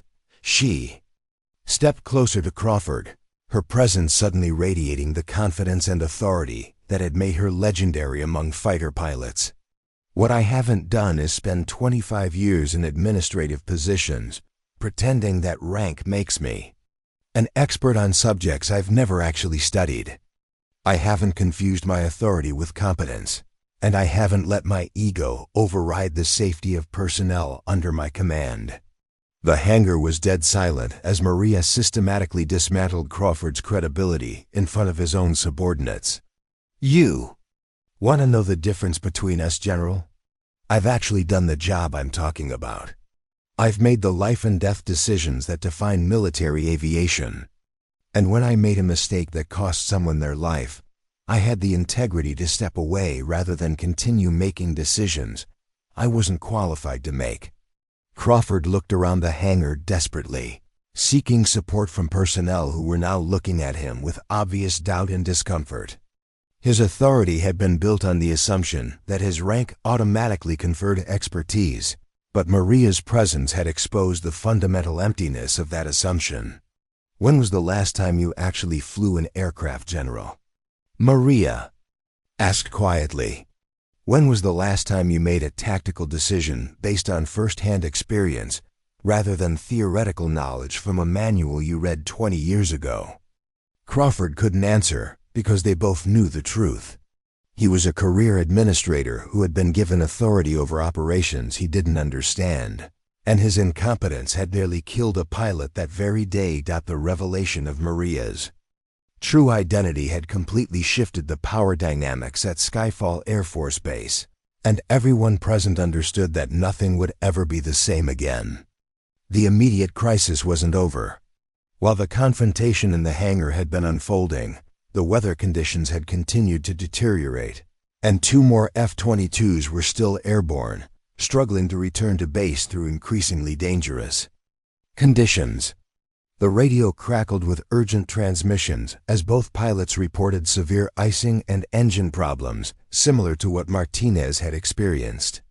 "Skyfall Tower, Raptor 253, I'm experiencing the same issues as 447.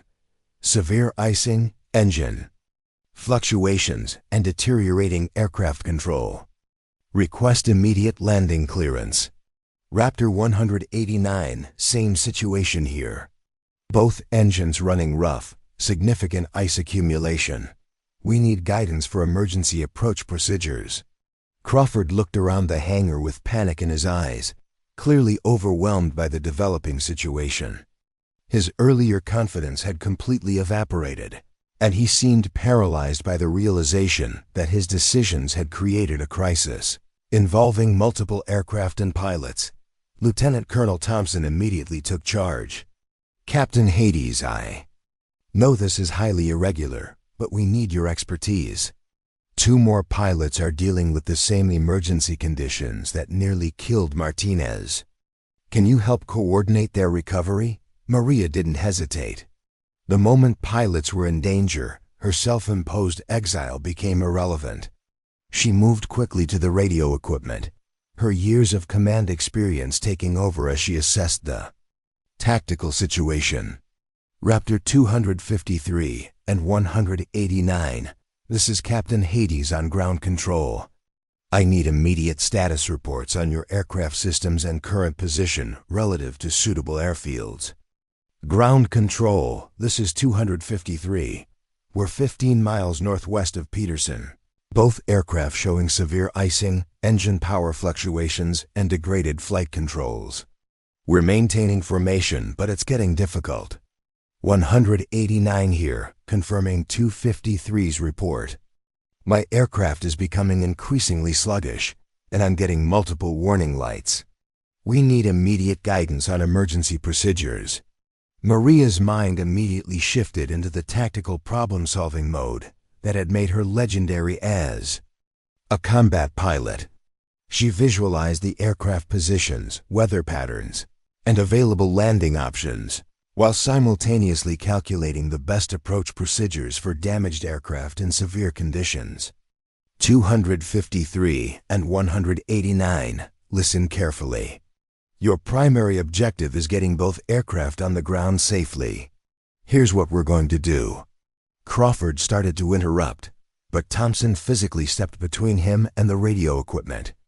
General, with respect, Captain Hades has the expertise to handle this situation. Let her work. First, Maria continued, separate your aircraft immediately. You're too close together for safe emergency procedures. 253, turn to heading 120 and maintain current altitude. 189, turn to heading 140 and descend to 12,000 feet.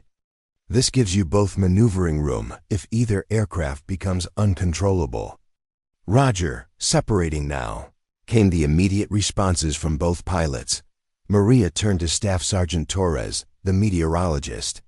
Rebecca, I need current conditions at Peterson, Colorado Springs Airport, and Denver International. Wind speeds, visibility, and runway conditions. Torres quickly consulted her weather data. Peterson has winds gusting to 45 miles per hour, visibility 3 miles in snow. Colorado Springs has similar conditions but shorter runways. Denver International has better visibility, but it's 30 miles farther. 253 and 189. Based on current conditions and your aircraft status, I'm recommending Peterson Air Force Base. For both aircraft, it has the longest runways and best emergency services, plus it's closest to your current position. Ground control, this is 189. My engine problems are getting worse. I'm showing significant power loss on both engines. Maria's voice remained calm and authoritative despite the urgency of the situation. 189, copy your engine status. Begin immediate descent to 10,000 feet and configure for single engine. Approach procedures, even though you still have partial power on both engines. This gives you the best glide ratio if you lose all power. 253, you maintain 12,000 feet and follow 189 at a safe distance. If his aircraft becomes uncontrollable, you'll need room to maneuver clear. The hangar had filled with personnel who had come to listen to Maria coordinate the emergency recovery. Even Crawford stood silent, watching a master pilot demonstrate. The kind of tactical expertise that couldn't be learned from manuals or administrative experience. Raptor 189, what's your current airspeed and rate of descent? Maria asked. I'm showing 250 knots and descending at 1,500 feet per minute. The aircraft feels like it's flying through molasses due to the ice accumulation. Copy that. Reduce your descent rate to 1,000 feet per minute and maintain current airspeed. The ice accumulation is affecting your lift characteristics, so you need to give yourself more margin for error. Thompson approached Maria with obvious admiration. Captain, you're handling this like you've been doing air traffic control your entire career. Colonel, when you've been where these pilots are right now, you understand exactly what they need to hear. Maria replied without taking her attention off the radio. They need calm, authoritative guidance from someone who's dealt with similar emergencies. 189, you're 10 miles from Peterson. Begin your approach descent to 8,000 feet and contact Peterson Tower on frequency 118.7 for landing clearance. Ground control, this is 189. I'm having trouble maintaining airspeed. The aircraft wants to stall due to the ice accumulation. Maria's voice sharpened with urgency. 189. Increase power immediately and lower your nose to maintain flying speed. Ice accumulation changes your stall characteristics. You need more airspeed than normal to maintain controlled flight. Roger. Adding power and adjusting attitude. 253. Maintain your current altitude and position until 189 is safely on the ground. Don't get rushed into an approach before you're ready. Over the next 20 minutes, Maria guided both aircraft through emergency approach procedures with the skill and confidence that had made her legendary in military aviation circles.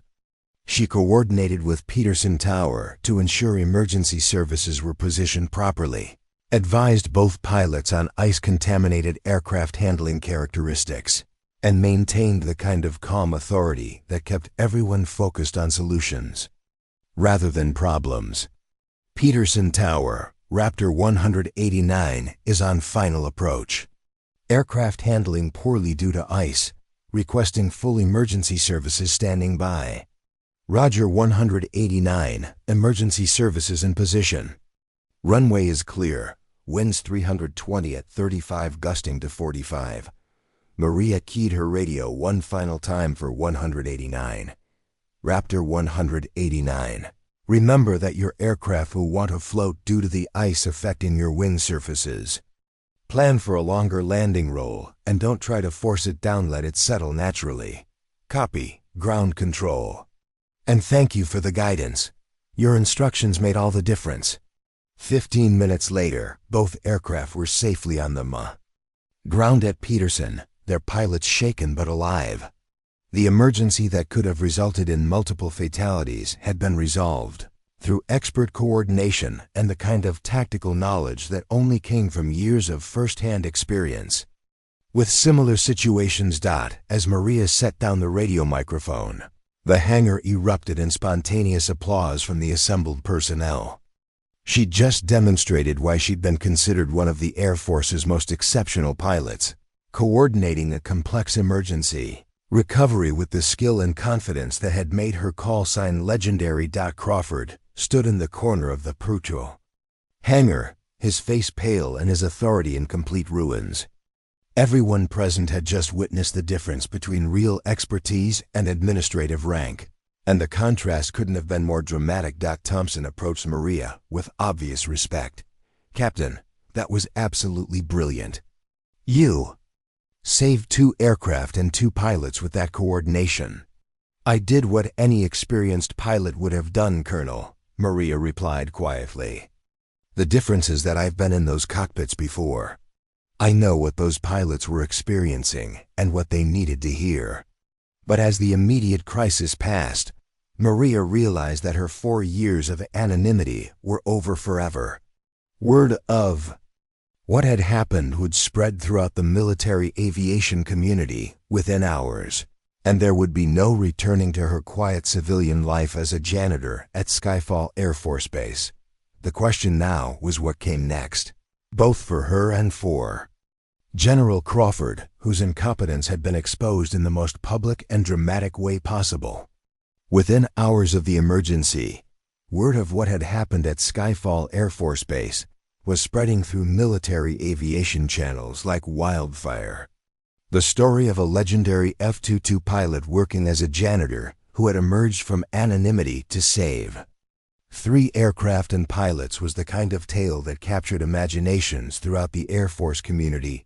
By evening, Lieutenant Colonel Thompson's phone was ringing with calls from senior officers at the Pentagon, Air Combat Command, and fighter wings across the country. Everyone wanted to know if the reports were true. Had Captain Maria Phantom Hades really been working as custodial staff for 4 years, while one of the most incompetent general officers in the Air Force nearly got pilots killed through his arrogance? Maria sat in Thompson's office as he fielded the 5th call in an hour, this one from a 3-star general at Air Force headquarters who was demanding a full report on the day's events. Crawford had been conspicuously absent since the emergency ended, reportedly locked in his office, making his own phone calls to higher headquarters in an attempt to control the narrative.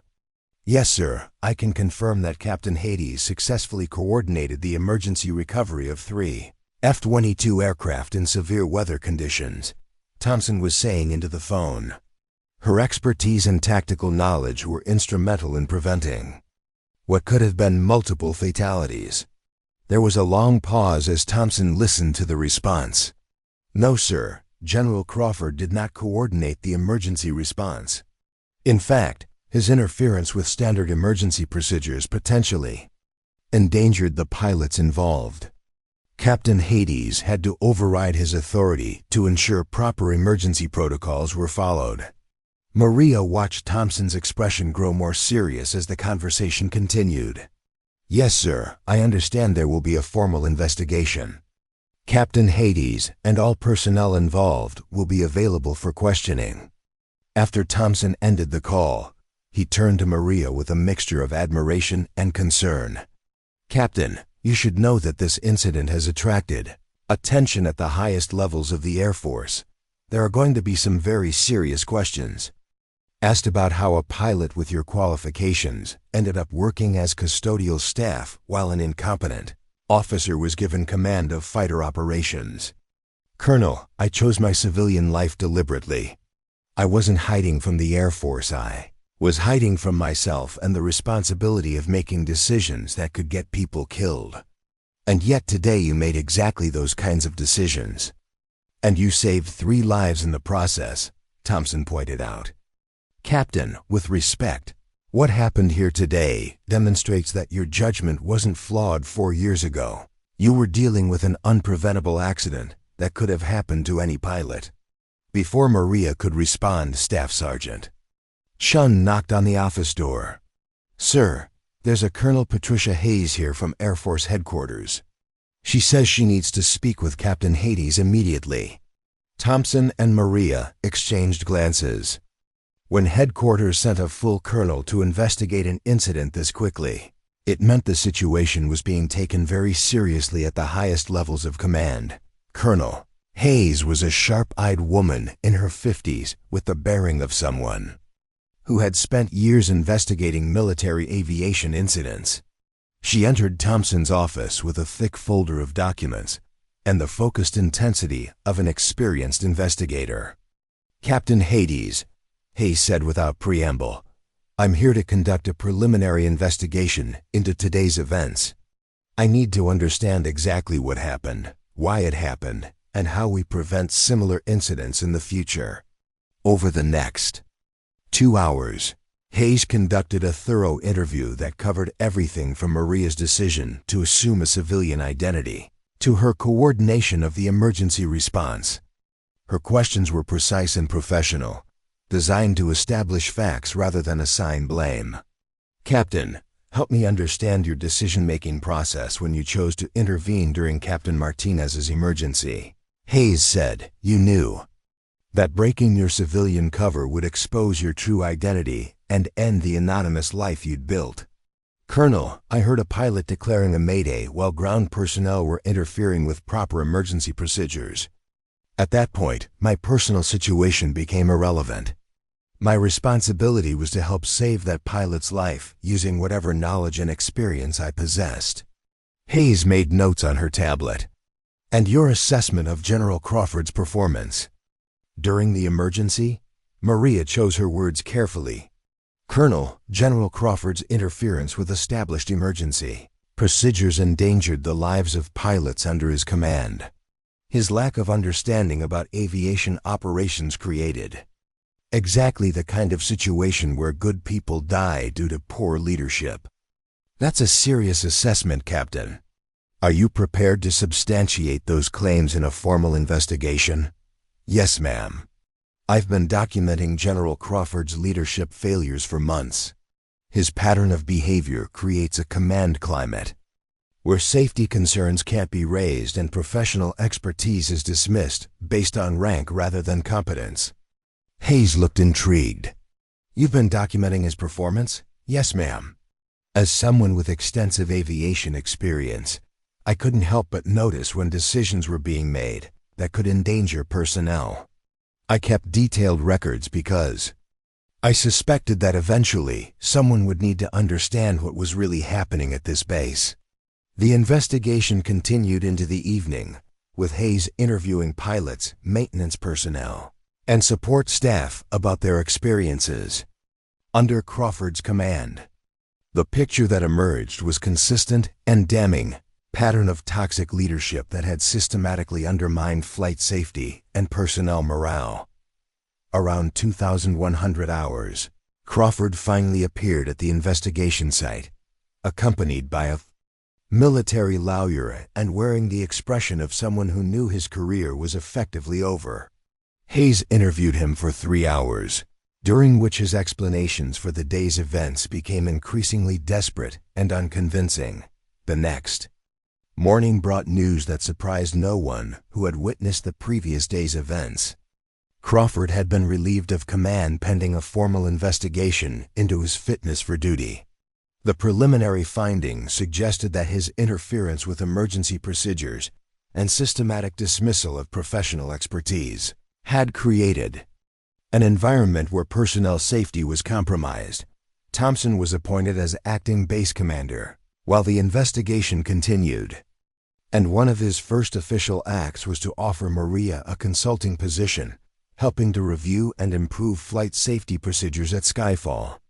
"Captain," Thompson said during their morning meeting, "the Air Force needs your expertise." "What happened?" "Yesterday proved that your knowledge and experience are too valuable to waste on custodial work, regardless of what happened 4 years ago."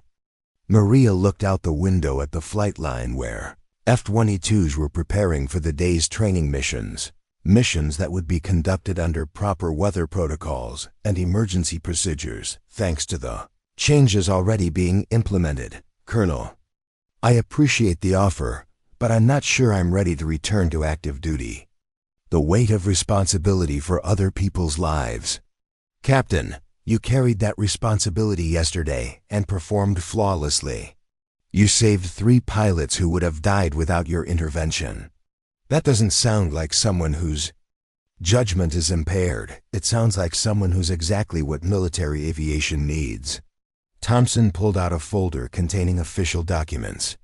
"I've received authorization to offer you a position as a civilian contractor specializing in flight safety and emergency procedures. You wouldn't be back in uniform, but you'd be using your expertise to prevent the kind of accidents that drove you away from active duty." Maria realized that Thompson was offering her a chance to contribute to aviation safety without returning to the command responsibilities that had haunted her since Morrison's death. It was an opportunity to honor her lost wingman's memory by ensuring that other pilots had the benefit of her hard-earned knowledge. "I'd like to review the specific terms of the position," Maria said finally. "But Colonel, I want you to understand something. If I take this job, I'm going to speak up whenever I see unsafe practices or poor decision-making, regardless of who's involved or what rank they hold." Thompson smiled. "Captain, after what we witnessed yesterday, I wouldn't expect anything less. The Air Force needs people who put safety above politics and expertise above rank. That's exactly what you demonstrated when it mattered most." As Maria left Thompson's office to consider his offer, she reflected on how dramatically her life had changed in the space of 24 hours. The anonymous janitor was gone forever, but perhaps Captain Maria Phantom Hades was ready to return to the aviation community in a new role, not as a command pilot responsible for leading others into combat, but as a guardian of flight safety, dedicated to ensuring that the lessons learned from tragedy could protect future generations of aviators. 3 months later, Maria stood in the same hangar where she had once pushed a mop cart, but now she wore a civilian contractor's identification badge and carried herself with the confidence of someone who had reclaimed her true calling. The transformation at Skyfall Air Force Base had been remarkable. What had once been an environment of fear and suppressed expertise had become a model for professional military aviation operations. The formal investigation into Crawford's command had concluded with a scathing report that detailed systematic failures in leadership, safety protocols, and personnel management. The document had become required reading at the Air Force Academy and was being used as a case study in military leadership courses throughout the service. Crawford himself had been quietly forced into early retirement, his 25-year career ending in disgrace rather than the promotion he had expected. Maria's new role as chief flight safety consultant had given her the authority to implement comprehensive changes to training protocols and emergency procedures. She worked directly with pilots, maintenance crews, and support personnel to create an environment where professional expertise was valued regardless of rank or position. "Morning, Captain," Staff Sergeant Chen called out as he approached her workstation. Despite her civilian status, everyone on base still addressed her by her former military rank, a sign of respect that she had gradually learned to accept. "Good morning, David. How did the new emergency procedures training go yesterday?" Chen's face lit up with enthusiasm. "Outstanding. The pilots are finally getting the kind of tactical emergency training they should have been receiving all along. Captain Martinez said it was the most realistic and valuable safety instruction she's had in years." Martinez had become one of Maria's strongest advocates, frequently crediting her intervention during the ice storm with saving her life. The young pilot had volunteered to help develop new emergency procedures based on real-world scenarios rather than the theoretical exercises that Crawford had preferred. "Speaking of Captain Martinez," Chun continued, "she wanted me to tell you that the new weather assessment protocols you developed probably prevented another accident yesterday. A training flight encountered unexpected turbulence, but the enhanced weather reporting procedures gave them advance warning to modify their flight plan." Maria nodded with satisfaction. This was exactly the kind of proactive safety culture she had been working to create, an environment where potential problems were identified and addressed before they became actual emergencies. Lieutenant Colonel Thompson appeared at the hangar entrance, accompanied by a woman in Air Force blues whom Maria didn't recognize. The visitor's uniform indicated she was a full colonel, and her bearing suggested she was someone accustomed to high-level command. "Authority. Captain Hades," Thompson called out, "I'd like you to meet Colonel Sarah Mitchell from Air Combat Command. She's here to discuss expanding your safety consultation program to other bases." Colonel Mitchell extended her hand with obvious respect. "Captain Hades, your reputation precedes you. The improvements you've implemented at Skyfall have attracted attention throughout Air Combat Command. We're interested in having you develop similar programs at bases across the country." Maria felt a familiar mixture of pride and responsibility. The success of her work at Skyfall was gratifying, but the prospect of expanding it nationally represented exactly the kind of large-scale impact she had hoped to achieve. Colonel Mitchell, I appreciate the confidence, but I want to make sure we understand each other. My approach to flight safety consultation involves challenging existing procedures when they're inadequate and speaking directly to personnel regardless of rank. Not every commander is comfortable with that level of candor. Mitchell smiled. Captain, after reviewing the Crawford incident and its aftermath, Air Combat Command has concluded that we need more people willing to challenge inadequate procedures and speak truth to authority. Your approach isn't a bug, it's a feature. Over the next hour, Mitchell outlined a proposal that would make Maria a roving consultant for fighter wings throughout the Air Force. She would have the authority to review flight safety protocols, interview personnel at all levels, and make binding recommendations for operational improvements. It was an opportunity to prevent the kind of toxic leadership and dangerous practices that had nearly killed 3 pilots at Skyfall. There's one more thing, Mitchell added. The Secretary of the Air Force wants to meet with you personally. Your story has become symbolic of the importance of recognizing expertise wherever it's found, and she wants to discuss how we institutionalize that recognition throughout the service. After Mitchell left, Maria found herself walking the flight line where she had once worked invisibly as a custodial employee. The F-22s looked the same, but everything else had changed. Pilots and maintenance crews moved with the confidence of people working in a professional environment, where their expertise was valued and their safety concerns were taken seriously. Captain Martinez approached her near the end of the day, still wearing her flight suit after completing a training mission. Captain Haddies, I wanted to thank you again for what you did during the ice storm. But more than that, I wanted to thank you for what you've done since then. This base feels completely different now. How so? Before, everything was about following orders and not asking questions. Now it's about doing the job right and making sure everyone gets home safely. That's what military aviation should be about. Maria nodded, understanding exactly what Martinez meant. The toxic culture that Crawford had created was being replaced by something healthier, an environment where professional competence was respected. And safety was the primary consideration in all operations.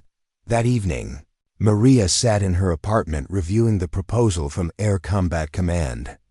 Accepting the national consultant position would mean traveling extensively, working with units throughout the Air Force, and potentially encountering other commanders like Crawford who valued rank over expertise. But it would also mean preventing accidents, saving lives, and ensuring that the lessons learned from Morrison's death and her own 4-year exile could benefit pilots throughout the military. It was an opportunity to transform her personal tragedy into something positive that could protect others. She thought about Morrison, her lost wingman whose death had driven her into hiding. He had been the kind of pilot who always put mission success and crew safety ahead of personal recognition. What would he think about her opportunity to improve flight safety for an entire generation of military aviators? The answer came to her clearly.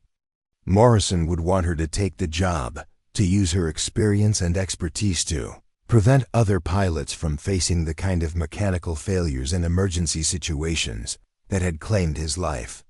Her self-imposed exile had been about guilt and fear, but her return to aviation was about service and protection. Maria picked up the phone to call Colonel Mitchell. Colonel, this is Captain Haddies. I've reviewed your proposal, and I'm interested in discussing the details. But I have some conditions about how the program would be structured and what authority I would need to make it effective. I'm listening. Captain, first, I need the authority to speak directly with personnel at all levels without command interference. Second, my recommendations for safety improvements need to carry the weight of binding directives, not suggestions that can be ignored. And third, I want to establish a system where technical expertise is recognized and valued regardless of rank or position. Captain, those are exactly the changes Air Combat Command wants to implement. When can you start?" As Maria ended the call, she realized that her journey from anonymous janitor back to respected aviation professional was complete. But more importantly, she had found a way to honor Morrison's memory while ensuring that her own mistakes and lessons learned could protect future generations of pilots. The Phantom had emerged from the shadows, not to return to her former life, but to build something better for everyone who would follow. 1 year later, Maria stood before an auditorium filled with Air Force Academy cadets, their young faces reflecting the same mixture of confidence and uncertainty she remembered from her own early days as a pilot. The invitation to speak at the Academy's annual Leadership Symposium was both an honor and an opportunity to share the lessons that had cost her so much to learn. "How many of you believe that rank automatically confers expertise?" she asked the assembled cadets. A few hands went up hesitantly, but most of the audience remained silent, sensing that this wasn't a question with an obvious answer. "A year and a half ago, I was working as a janitor at Skyfall Air Force Base," Maria continued. "For 4 years, I pushed a mop cart through hangars filled with F-22 Raptors while officers with impressive ranks made decisions that endangered the lives of the pilots I had once served alongside." The auditorium was completely silent now, every cadet hanging on her words. "I watched a general officer nearly kill 3 pilots because his ego was more important to him than their safety. I saw competent personnel silenced and expert advice dismissed because it came from people who didn't wear the right uniform or hold the right rank." Maria gestured toward the screen behind her, which displayed a photo of Captain James Morrison in his flight suit, smiling beside his F-22. "This is Captain James Morrison, my wingman who died in 2016 during a training accident that I could have prevented. His death taught me that expertise without courage is worthless, and that sometimes the most important thing a leader can do is admit when they don't know something." The cadets listened intently as Maria walked them through the events at Skyfall Crawford's toxic leadership, the dangerous weather conditions, Martinez's emergency, and the moment when she chose to break her cover to save lives. "The lesson isn't that I was a hero," Maria explained.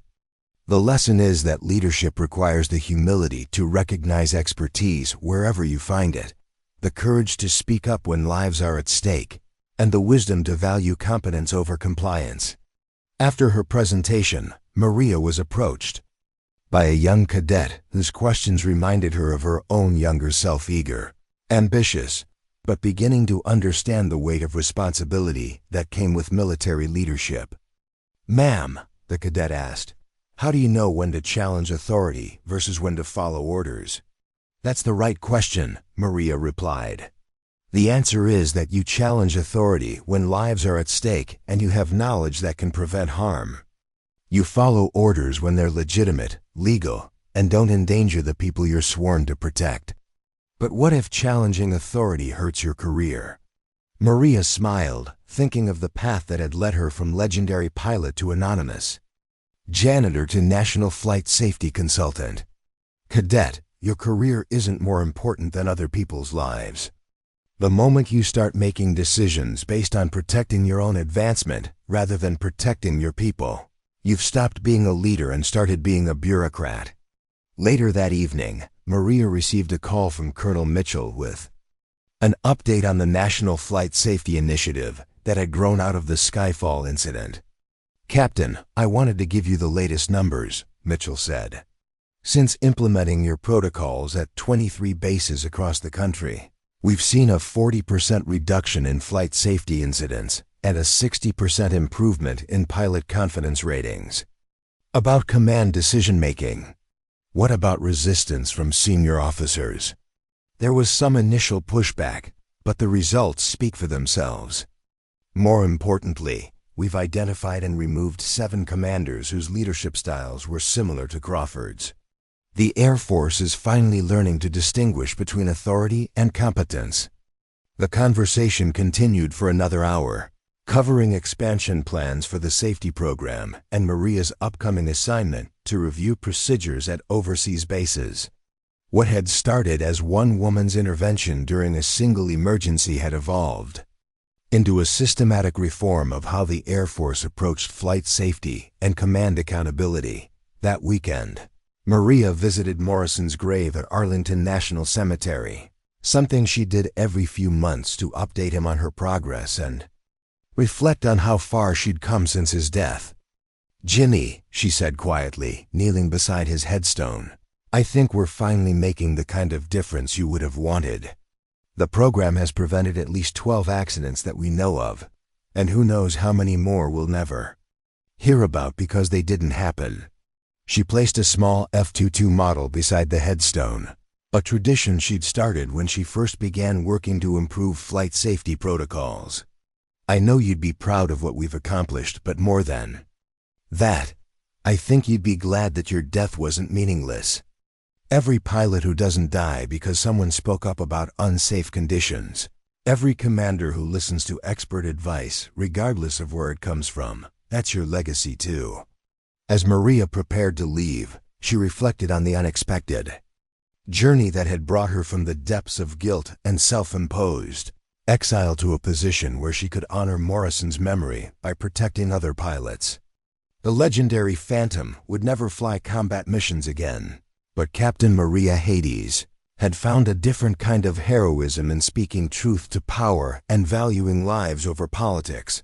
The drive back to her apartment took her past Skyfall Air Force Base, where she could see F-22s conducting evening training flights under the kind of proper weather protocols and safety procedures that had become standard throughout the Air Force. Staff Sergeant Chun was now a technical sergeant. Captain Martinez had been promoted to major, and Lieutenant Colonel Thompson was a full colonel commanding a fighter wing in Germany. Crawford, meanwhile, had faded into obscurity, his name mentioned only in leadership courses as an example of how not to command military personnel. His legacy was a cautionary tale. While Maria's had become an inspiration, the next morning brought a call from the Secretary of the Air Force herself, offering Maria a position as Director of Flight Safety and Professional Standards, a newly created role that would give her the authority to implement her safety protocols throughout the entire Air Force. "Captain Hades," the Secretary said, "your work has revolutionized how we think about expertise, leadership, and the value of speaking up when lives are at stake. We want you to lead this effort at the highest levels of the service." As Maria considered the offer, she thought about the path that had led her here. 4 years ago, she had been a broken pilot convinced that her judgment couldn't be trusted.